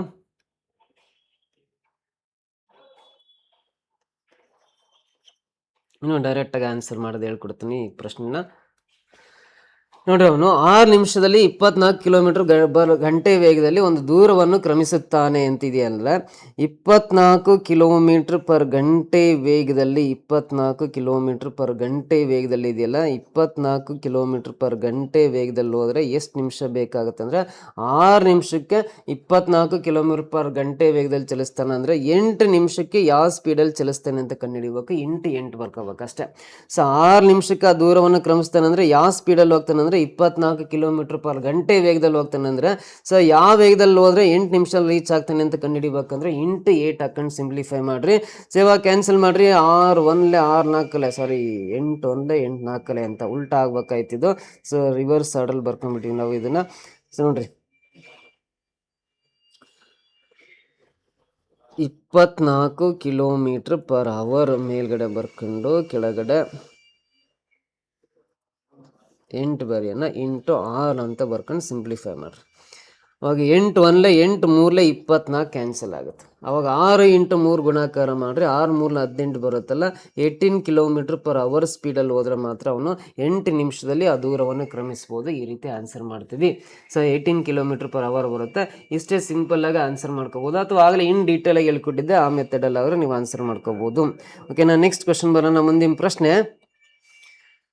664 ಅಂತ ಒಂದು ಸಂಖ್ಯೆ ಇದೆ. ಅದ್ರ ಪಕ್ಕದಲ್ಲಿ 332 ಅಂತ ಇನ್ನೊಂದು ಸಂಖ್ಯೆ ಇದೆ. ಆಮೇಲೆ 340 ಇದೆ, ಆಮೇಲೆ 170 ಇದೆ, ಆಮೇಲೆ ಡ್ಯಾಶ್ ಇದೆ, ಲಾಸ್ಟಿಗೆ 89 ಇದೆ.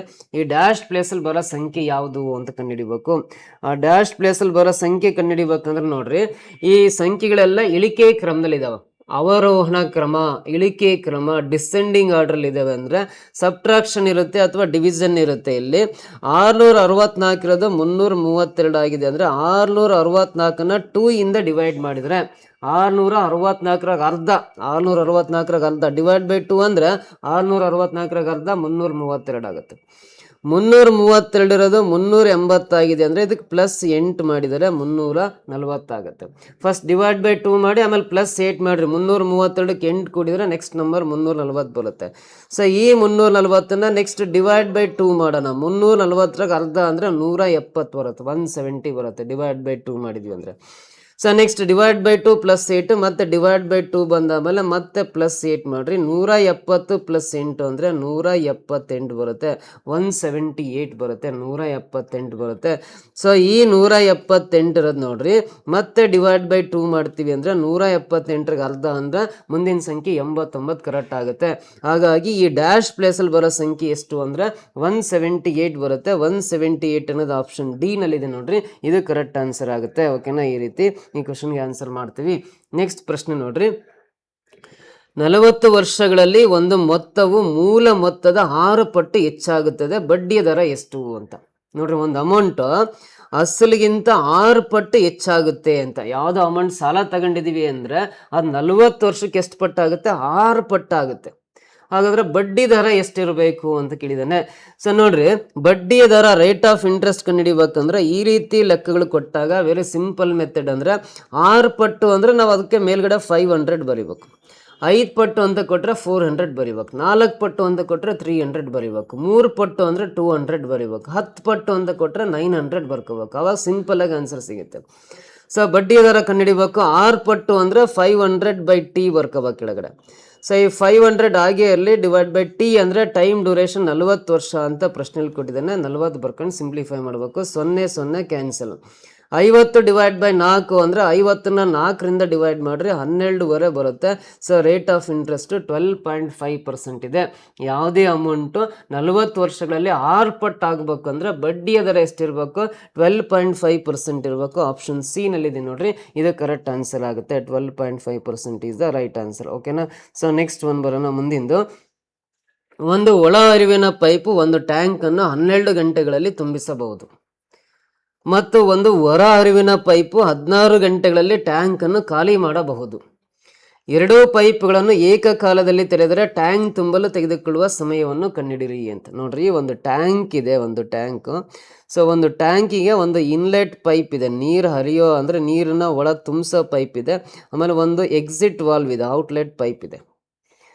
ಸೊ ಇದನ್ನ ಕ್ಲೋಸ್ ಮಾಡಿ, ಈ ಕೆಳಗಿಂದ ಕ್ಲೋಸ್ ಮಾಡಿ ಮೇಲಿಂದ ಆನ್ ಮಾಡಿದ್ರೆ ಈ ಟ್ಯಾಂಕ್ 12 ಗಂಟೆಯಲ್ಲಿ 12 ಅವರ್ಸಲ್ಲಿ ತುಂಬುತ್ತೆ ಅಂತ ಹೇಳಿದ್ದಾನೆ. ಅಥವಾ ಇದು ತುಂಬಿದ ಆಮೇಲೆ ಮೇಲಿಂದ ಕ್ಲೋಸ್ ಮಾಡಿ ಕೆಳಗಿಂದ ಓಪನ್ ಮಾಡಿದ್ವಿ ಅಂದರೆ, ಕೆಳಗಿಂದ ಓಪನ್ ಮಾಡಿದ್ವಿ ಅಂದರೆ ತುಂಬಿರೋ ಟ್ಯಾಂಕ್ ಇದರಲ್ಲಿ ಮೂಲಕ ಖಾಲಿ ಆಗಲಿಕ್ಕೆ 16 ಅವರ್ಸ್ ಬೇಕು ಅಂತ ಹೇಳಿದ್ದಾನೆ, 16 ತಾಸು ಬೇಕು ಅಂತ ಹೇಳಿದ್ದಾನೆ.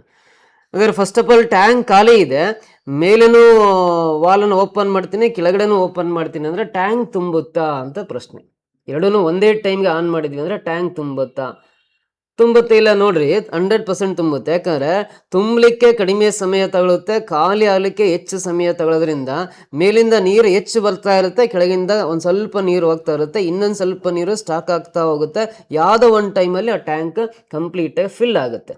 ಎಷ್ಟು ಟೈಮ್ ಬೇಕು ಫಿಲ್ ಆಗಲಿಕ್ಕೆ ಅಂತ ಪ್ರಶ್ನೆ ಕೇಳಿದ್ದಾನೆ. ಸೊ ಈ ಥರ ಪ್ರಶ್ನೆಗೆ ಆನ್ಸರ್ ಮಾಡ್ಬೇಕಂದ್ರೆ ನೋಡ್ರಿ, ತುಂಬಲಿಕ್ಕೆ 12 ಅವರ್ಸ್ ಬೇಕಲ್ಲ, 12 ಬರ್ಕೊಂಡು, ಖಾಲಿ ಆಗಲಿಕ್ಕೆ 16 ಅವರ್ಸ್ ಬೇಕಲ್ಲ, 16 ಅವೆರಡು ಮಲ್ಟಿಪ್ಲೈ ಮಾಡಿ ಬರ್ಕೊಂಡು, ಕೆಳಗಡೆ ಈ ಬಿಗ್ಗೆಸ್ಟ್ ನಂಬರ್ 16ಅಲ್ಲಿ 12ಅನ್ನು ಮೈನಸ್ ಮಾಡಿ ಬರ್ಕೊಂಡು ಸಿಂಪ್ಲಿಫೈ ಮಾಡಿದ್ರೆ ನಮಗೆ ಡೈರೆಕ್ಟ್ ಆನ್ಸರ್ ಸಿಗುತ್ತೆ. ಸೊ ಇಲ್ಲಿ 12 ಇಂಟು 16 ಆಗಿರಲಿ, 12 ಇಂಟು 16 ಆಗಿರಲಿ, ಕೆಳಗಡೆ 16ರಲ್ಲಿ 12 ಮೈನಸ್ ಮಾಡಿರಿ 4 ಬರುತ್ತೆ, 4 ಒಂದಲೇ 4, 4ರಲ್ಲಿ 16 ಕ್ಯಾನ್ಸಲ್ ಆಗುತ್ತೆ, 12 4 ಎಷ್ಟು ಬರುತ್ತೆ? 48 ಬರುತ್ತಲ್ಲ, 48 ಗಂಟೆ ಬೇಕಾಗುತ್ತೆ ಈ ಟ್ಯಾಂಕ್ ತುಂಬಲಿಕ್ಕೆ. 48 ಅವರ್ಸ್ ಬೇಕು. ಆಪ್ಷನ್ ಬಿ ನಲ್ಲಿ ಇದೆ ನೋಡ್ರಿ, 48 ಅವರ್ಸ್, ಇದು ಕರೆಕ್ಟ್ ಆನ್ಸರ್ ಆಗುತ್ತೆ. ಓಕೆನಾ, ಅರ್ಥ ಆಯ್ತಾ? ಸೊ ನೆಕ್ಸ್ಟ್ ಕ್ವಶನ್ ಬರೋಣ. ಮುಂದಿನ ಪ್ರಶ್ನೆ, ಒಂದು ಆಯತಾಕಾರದ ಮೈದಾನದ ಉದ್ದವು ಅದರ ಅಗಲಕ್ಕಿಂತ 15 ಮೀಟರ್ ಹೆಚ್ಚು. ಉದ್ದ ಏನಿದೆಯಲ್ಲ ಅದರ ಅಗಲಕ್ಕಿಂತ 15 ಮೀಟರ್ ಜಾಸ್ತಿ ಇದೆ ಅಂತ. ಉದ್ದ ಅಗಲಗಳ ಅನುಪಾತವು 7:4 ಆಗಿದ್ದರೆ ಅದರ ವಿಸ್ತೀರ್ಣ ಎಷ್ಟು ಅಂತ ಕೇಳಿದಾನೆ. ಆಯತಾಕಾರದ ವಿಸ್ತೀರ್ಣ ಎಷ್ಟು ಅಂತ ಕೇಳಿದಾನೆ. ನೋಡ್ರಿ, ಆಯತ ಅಂದ ತಕ್ಷಣ, ಆಯತ ರೆಕ್ಟ್ಯಾಂಗಲ್ ಅಂತ ಕರಿತೀವಿ. ಸೊ ಆಯತಾಕಾರ ಅಂದ್ರೆ ಈ ರೀತಿ ಇರುತ್ತಲ್ಲ, ಇದನ್ನ ನಾವು ಆಯತಾಕಾರ ಅಂತ ಕರಿತೀವಿ. ಸೊ ಇದನ್ನ ಆಯತಾಕಾರ ಅಂತ ಕರಿತೀವಿ. ಇದನ್ನ ಲೆಂತ್ ಅಂತ ಕರಿತೀವಿ, ಇದನ್ನ ಬ್ರೆಡ್ತ್ ಅಂತ ಕರಿತೀವಿ. ಉದ್ದ, ಇದು ಅಗಲ ಅಂತ ಕರಿತೀವಿ. ಸೊ ಉದ್ದವು ಅಗಲಕ್ಕಿಂತ 15 ಮೀಟರ್ ಜಾಸ್ತಿ ಇದೆ. ಆಮೇಲೆ ಲೆಂತ್ ಬ್ರೆಡ್ತ್ ರೇಷಿಯೋ ಕೊಟ್ಟಿದ್ದಾನೆ, ಎಷ್ಟಿದೆ ಅಂದ್ರೆ 7:4 ಅಂತ ಕೊಟ್ಟಿದ್ದಾನೆ. ಲೆಂತ್ ಮತ್ತು ಬ್ರೆಡ್ತ್ ರೇಷಿಯೋ, ಉದ್ದ ಮತ್ತು ಅಗಲಗಳ ಅನುಪಾತ 7:4 ಕೊಟ್ಟಿದ್ದಾನೆ. ಆಮೇಲೆ ಈ ಉದ್ದ ಏನಿದೆಯಲ್ಲ ಇದು ಈ ಅಗಲಕ್ಕಿಂತ 15 ಮೀಟರ್ ಉದ್ದ ಜಾಸ್ತಿ ಇದೆ ಅಂತ. ಈ ಉದ್ದವು ಅಗಲಕ್ಕಿಂತ 15 ಮೀಟರ್ ಹೆಚ್ಚಿರುತ್ತೆ ಅಂತ. ಹಾಗಾದ್ರೆ ಈ ಆಯತಾಕಾರದ ಮೈದಾನ ಇದೆಯಲ್ಲ ಇದರ ವಿಸ್ತೀರ್ಣ ಅಥವಾ ಕ್ಷೇತ್ರಫಲ ಅಂತ ಕರೀತಾನೆ. ಇಂಗ್ಲಿಷಲ್ಲಿ ಏರಿಯಾ ಕಂಡುಹಿಡಿಬೇಕು. ಏರಿಯಾ ಕಂಡುಹಿಡಿಬೇಕಂದ್ರೆ ನೋಡ್ರಿ, ಈ ಉದ್ದ ಮತ್ತು ಅಗಲಗಳ ಅನುಪಾತ 7:4 ಇದೆ. ಈ ಉದ್ದ ಅಗಲಕ್ಕಿಂತ 15 ಮೀಟರ್ ಹೆಚ್ಚಿದೆ ಅಂದ್ರೆ ಉದ್ದದಲ್ಲಿ ಅಗಲನ್ನ ಮೈನಸ್ ಮಾಡ್ರೆ ಅವೆರಡು ಡಿಫ್ರೆನ್ಸ್, ಉದ್ದ ಮತ್ತು ಅಗಲಗಳ ವ್ಯತ್ಯಾಸ 15 ಮೀಟರ್ ಇದ್ದಂಗೆ. ನೋಡ್ರಿ, ಉದ್ದ ಮತ್ತು ಅಗಲಗಳ ವ್ಯತ್ಯಾಸ 15 ಮೀಟರ್ ಇದೆ, 15 ಮೀಟರ್ ಇದೆ.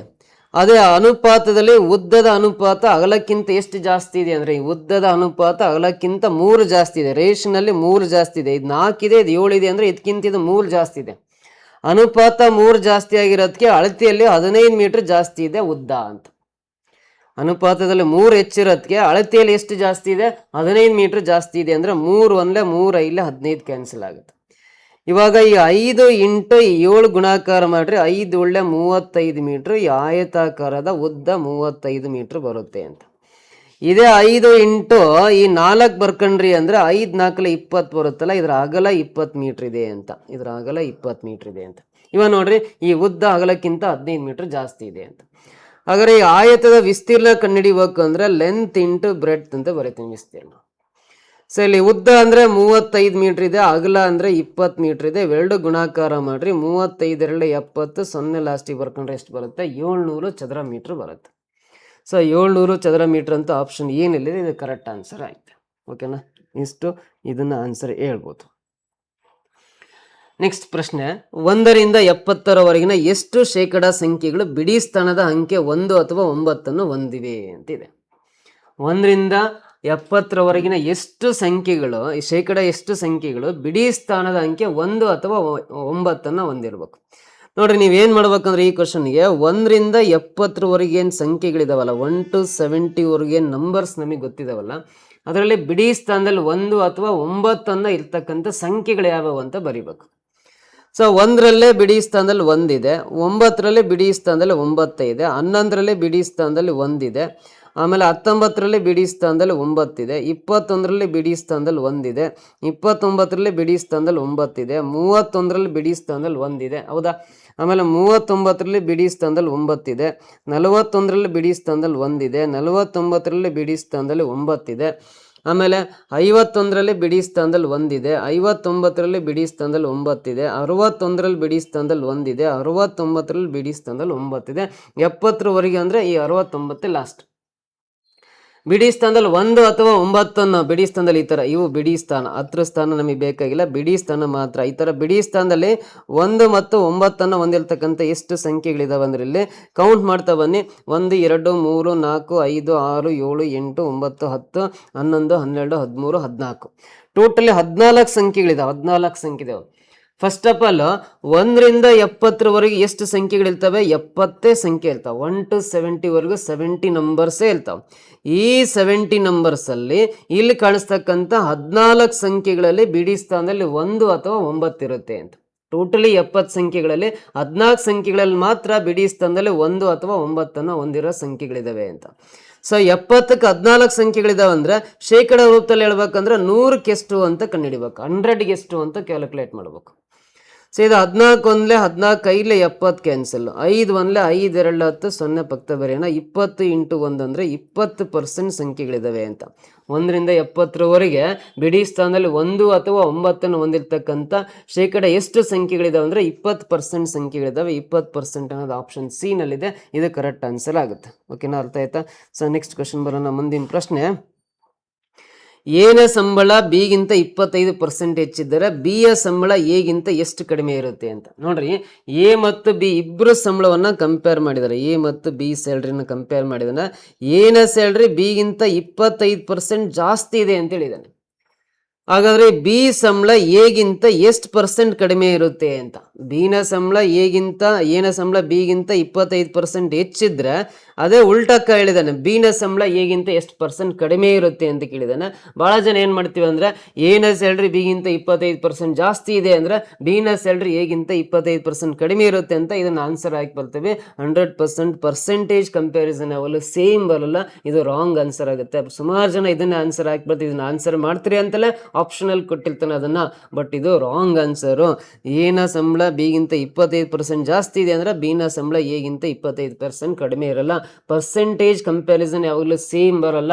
Number two number comparison same ಇರುತ್ತೆ, ಆದರೆ ಪರ್ಸೆಂಟೇಜ್ ಕಂಪ್ಯಾರಿಸನ್ ಯಾವಾಗಲೂ ಸೇಮ್ ಬರಲ್ಲ. ಹಾಗಾಗಿ ನೀವು 25% ಹಾಕಿ ಬಂದ್ರಿ ಅಂದ್ರೆ ನೀವು 100% ಮಾರ್ಕ್ಸನ್ನ ಕಳ್ಕೊಂತೀರಿ. ಹೆಂಗೆ ಆನ್ಸರ್ ಮಾಡೋದು ಸಿಂಪಲ್ ಆಗಿ ಅಂದ್ರೆ ನೋಡ್ರಿ, ಇದನ್ನ ವೆರಿ ಸಿಂಪಲ್. ಎನ ಸಂಬಳ ಬಿಗಿಂತ 25% ಜಾಸ್ತಿ ಇದೆ ಅಂತ ಕೊಟ್ಟಿದ್ದಾರೆ ಅಂದ್ರೆ 25% ನಾವು ಭಿನ್ನ ರಾಶಿ ರೂಪದಲ್ಲಿ 1/4 ಅಂತ ಬರ್ಕೊಂತೀವಿ. 1/4 ಅಂತ. ಸೊ ಬಿನ ಸಂಬಳ ಎಗಿಂತ ಎಷ್ಟು % ಕಡಿಮೆ ಇದೆ ಅಂತ ಕಂಡುಹಿಡಿಬೇಕಂದ್ರೆ ಮೇಲಿರೋ 1 ಹಾಗೆ ಬರಿಬೇಕು, ಡಿವೈಡ್ ಬೈ ಕೆಳಗಡೆ ಈ 4 ಮತ್ತೆ 1 ಪ್ಲಸ್ ಮಾಡಿ ಬರಿಬೇಕು, 5 ಆಗುತ್ತೆ. ಅಂಶ ಮತ್ತು ಛೇದ ಎರಡನ್ನು ಕೂಡಿಸಿ ಬರಿಬೇಕು. ಫಸ್ಟ್ ಮೇಲಿರೋ ಅಂಶ ಹಾಗೆ ಬರ್ಕೊಂಡು ಆಮೇಲೆ ಅಂಶ ಮತ್ತು ಛೇದ ನ್ಯೂಮರೇಟರ್ ಡಿನಾಮಿನೇಟರ್ ಎರಡು ಅಡಿಷನ್ ಮಾಡಿದ್ರೆ 5 ಬರುತ್ತೆ. ಇನ್ನು ಪರ್ಸೆಂಟೇಜ್ ಕನ್ವರ್ಟ್ ಮಾಡ್ಬೇಕಲ್ಲ, ಇಂಟು 100 ಹಾಕಬೇಕು. ಇವಾಗ 5 1 5 2 10 0 ಪಕ್ಕ ಬರ್ಕೊಂಡ್ರೆ 20 × 1 ಅಂದ್ರೆ 20% ಬರುತ್ತಲ್ಲ. ಸೊ ಹಾಗಾಗಿ ಬಿನ ಸಂಬಳ ಎಗಿಂತ 20% ಮಾತ್ರ ಕಡಿಮೆ ಇರುತ್ತೆ.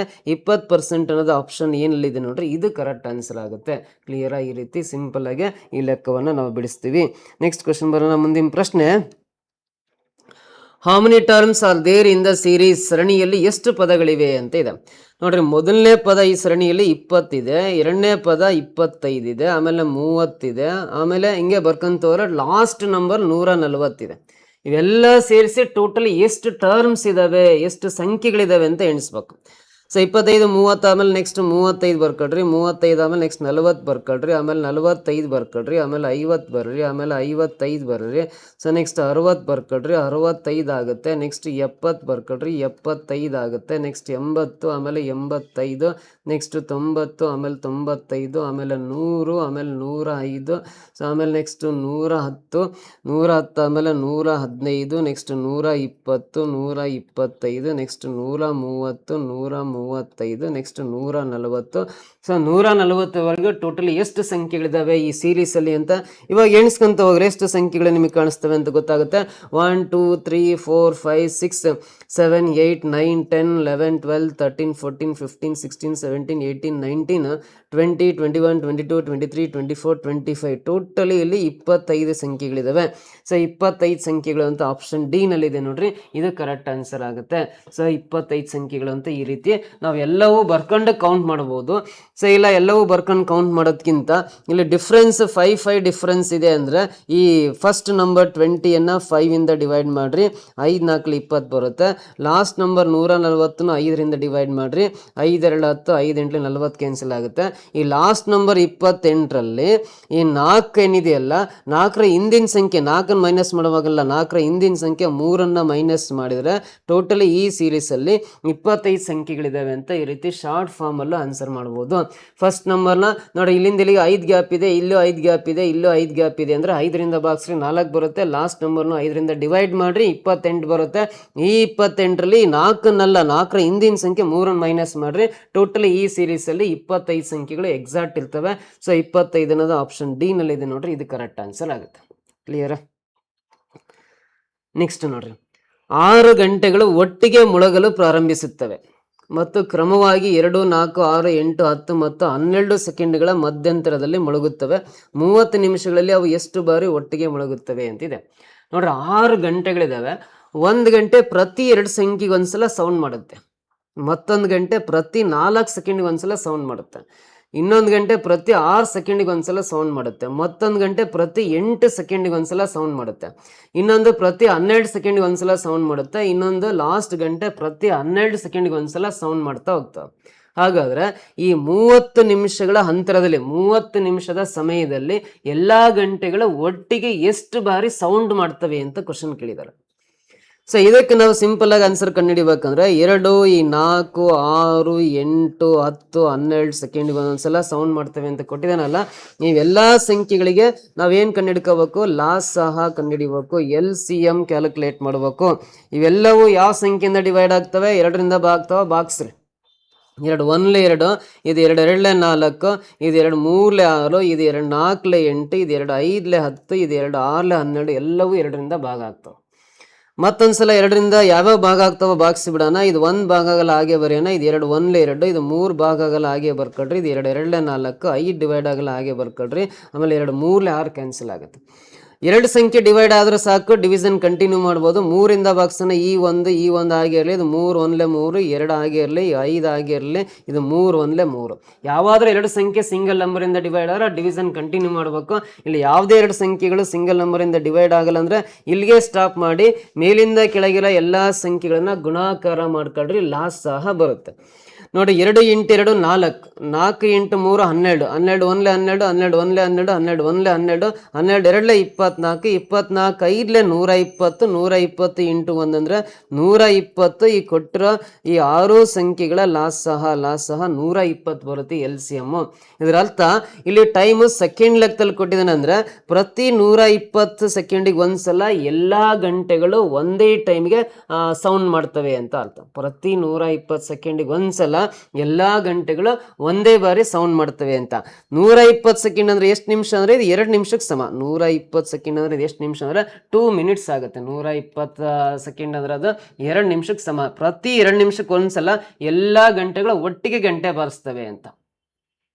ನೋಡಿ, 2 ನಿಮಿಷಕ್ಕೆ ಒಂದ್ಸಲ ಒಟ್ಟಿಗೆ ಗಂಟೆ ಬಾರಿಸ್ತವೆ ಅಂದ್ರೆ 30 ನಿಮಿಷಕ್ಕೆ ಎಷ್ಟು ಸಲ ಗಂಟೆ ಬಾರಿಸ್ತೇವೆ ಅಂತ ಕಂಡುಹಿಡಿಬೇಕಂದ್ರೆ 30ನ್ನ 2ರಿಂದ ಬಾಕ್ಸ್ಕೊಳ್ರಿ, ಎಷ್ಟಾಗುತ್ತೆ ಅಂದ್ರೆ 15 ಸಲ, 15 ಟೈಮ್ಸ್ ಒಟ್ಟಿಗೆ ಗಂಟೆ ಬಾರಿಸ್ತವೆ 30 ನಿಮಿಷದ ಅವಧಿಯಲ್ಲಿ. ಅಂದ್ರೆ 15 ಟೈಮ್ಸ್ ಆಗುತ್ತೆ. 15 ಟೈಮ್ಸ್ ಅಂತ ಆಪ್ಷನ್ ಸಿ ನಲ್ಲಿ ಇದೆಯಲ್ಲ, ಇದು ಕರೆಕ್ಟ್ ಆನ್ಸರ್ ಆಗುತ್ತೆ.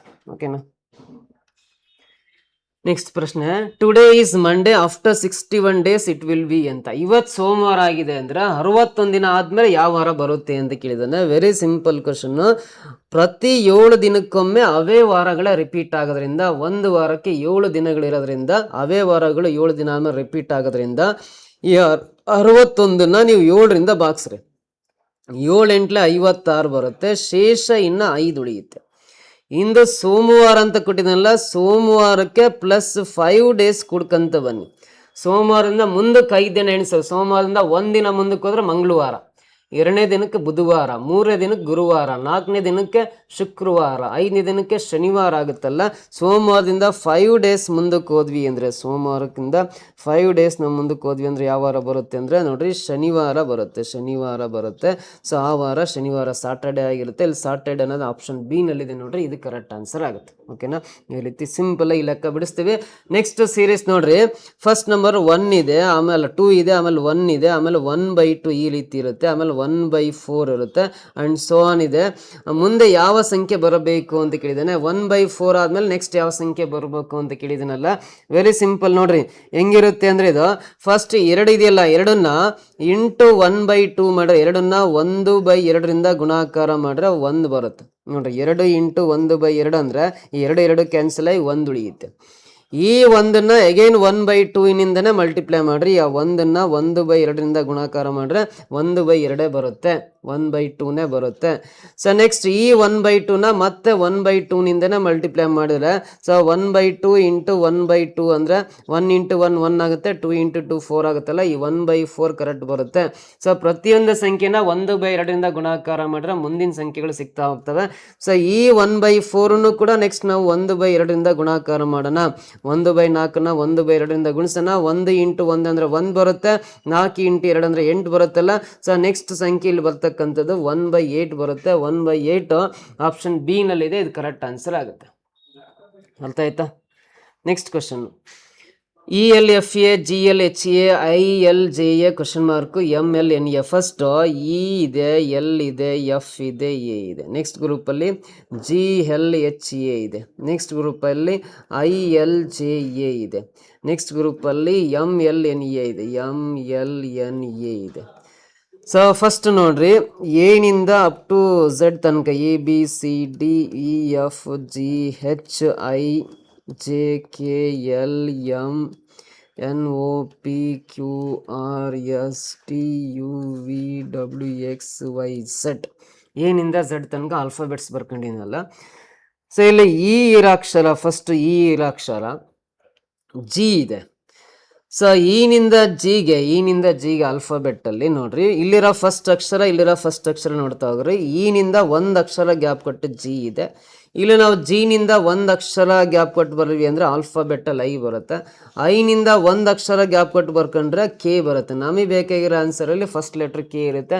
ಫಸ್ಟ್ ಲೆಟರ್ ಕೆ ಇರೋದು ಸೆಕೆಂಡ್ ಆಪ್ಷನ್, ಫೋರ್ತ್ ಆಪ್ಷನ್ ಇದೆ ಈ ಫಸ್ಟ್ ಮತ್ತು ಥರ್ಡ್ ಅಂತ 100% ರಾಂಗ್. ಆಮೇಲೆ ಕೆ ನಿಂದ 1 ಅಕ್ಷರ ಗ್ಯಾಪ್ ಇಟ್ಟು ಬರ್ಕೊಂಡ್ರೆ ಎಂ ಕರೆಕ್ಟ್ ಬರುತ್ತೆ ಮುಂದಿನ ಗ್ರೂಪಲ್ಲಿ. ಇವಾಗ ಎಲ್ಲದರಲ್ಲೂ ಸೆಕೆಂಡ್ ಲೆಟರ್ ನೋಡ್ಕೊಂತ ಬರ್ರಿ. ಎಲ್ಲಿರೋ ಅಕ್ಷರ ಇಲ್ಲಿ ಎಲ್ಲೇ ಇದೆ, ಎಲ್ಲಿ ಅಕ್ಷರಕ್ಕೆ ಎಲ್ಲೇ ಇದೆ. ಆಮೇಲೆ ಎಲ್ ಅಕ್ಷರಕ್ಕೆ ಇಲ್ಲೂ ಎಲ್ಲೇ ಇದೆ ಅಂದರೆ ಇಲ್ಲಿ ಎಲ್ ಅಕ್ಷರಕ್ಕೆ ಸೇಮ್ ಎಲ್ ಅಕ್ಷರನೇ ಬರ್ಕೊಳ್ಳೋಣ. ಇಲ್ಲಿ ಎಲ್ ಅಕ್ಷರ ಇದೆ ಅಂದರೆ ಸೆಕೆಂಡ್ ಲೆಟರ್ ಎಲ್ಲೇ ಇದೆ, ಕೆ ಎಲ್ ಬರುತ್ತೆ. ಇದರಲ್ಲೂ ಕೆ ಎಲ್ ಇದೆ, ಇದರಲ್ಲೂ ಕೆ ಎಲ್ ಇದೆ. 3ನೇ ಅಕ್ಷರ ಚೆಕ್ ಮಾಡೋಣ. ಸೊ ಪ್ರತಿಯೊಂದರಲ್ಲೂ 3ನೇ ಅಕ್ಷರ ಚೆಕ್ ಮಾಡ್ಕೊಂತ ಬರ್ರಿ. ಸೊ ಇಲ್ಲಿ ಎಫ್ ಇರೋ ಅಕ್ಷರ ಇಲ್ಲಿ ಎಚ್ ಇದೆ. ಎಫ್ಗೂ ಎಚ್ಗೆ ಯಾವ ರೀತಿ ರಿಲೇಷನ್ಶಿಪ್ ಇದೆ ಅಂದರೆ, ಎಫ್ ಇಂದ ಮುಂದಕ್ಕೆ 1 ಅಕ್ಷರ ಗ್ಯಾಪ್ ಕೊಟ್ಟರೆ ಎಚ್ ಇದೆ. ಎಚ್ ಇರೋ ಅಕ್ಷರ ಜೆ ಇದೆ. ಎಚ್ ಇಂದ ಮುಂದಕ್ಕೆ 1 ಅಕ್ಷರ ಗ್ಯಾಪ್ ಕೊಟ್ಟು ಬರಲು ಆಲ್ಫಾಬೆಟಲ್ ಜೆ ಬರುತ್ತೆ. ಸೊ ಅದೇ ಥರ ಜೆ ನಿಂದ ಮುಂದಕ್ಕೆ 1 ಅಕ್ಷರ ಗ್ಯಾಪ್ ಕೊಟ್ಟು ಬರಲು ಎಲ್ ಬರುತ್ತೆ. ಇಲ್ಲಿ ಎಲ್ ಬರುತ್ತೆ, ಕೆ ಎಲ್ ಎಲ್ ಬಂತು. ಕೆ ಎಲ್ ಎಲ್ ಅಂತ ಆಪ್ಷನ್ ಡಿ ನಲ್ಲಿದೆ, ಇದೇ ಕರೆಕ್ಟ್ ಆನ್ಸರ್. ಇಲ್ಲಿ ಕೆ ಎಲ್ ಎಂ ಇರೋದ್ರಿಂದ ಆಪ್ಷನ್ ಬಿ ರಾಂಗ್ ಆನ್ಸರ್ ಆಗುತ್ತೆ. ಇದಕ್ಕೆ ಫೈನಲಿ ಆನ್ಸರ್ ಆಪ್ಷನ್ ಡಿ ಬರುತ್ತೆ. ಈ ರೀತಿ ಆಲ್ಫಾಬೆಟಿಕಲ್ ಸೀರೀಸ್ ಇದೆ, ಆಲ್ಫಾಬೆಟ್ಸ್ನ ಸೀರೀಸ್ ಕೊಟ್ಟಿದ್ದಾನೆ, ಈ ಥರ ಆನ್ಸರ್ ಮಾಡ್ತೀವಿ. ನೆಕ್ಸ್ಟ್ ಕ್ವಶನ್ ಬನ್ನಿ. ಒಬ್ಬ ಹುಡುಗನ ಛಾಯಾಚಿತ್ರವನ್ನು ತೋರಿಸಿ ಸುರೇಶ್ ಹೇಳಿದ. ಒಬ್ಬ ಹುಡುಗನ ಛಾಯಾಚಿತ್ರವನ್ನು ತೋರಿಸಿ ಸುರೇಶ್ ಹೇಳ್ತದಾನೆ ಏನಂತ, ಅವನು ನನ್ನ ತಾಯಿಯ ಒಬ್ಬನೇ ಮಗನ ಮಗ ಅಂತ. ಸುರೇಶ್ ಮತ್ತು ಆ ಹುಡುಗನ ಸಂಬಂಧವೇನು ನೋಡ್ರಿ. ಒಂದು ಹುಡುಗನ ಫೋಟೋ ತೋರಿಸಿ ಸುರೇಶ್ ಹೇಳ್ತಾ ಇದ್ದಾನೆ ಏನಂತ ಹೇಳ್ತಾ ಇದ್ದಾನೆ, ಅವನು ನನ್ನ ತಾಯಿಯ, ನನ್ನ ಅಂದ್ರೆ ಇಲ್ಲಿ ಹೇಳ್ತಾರದು ಯಾರು, ಸುರೇಶ್.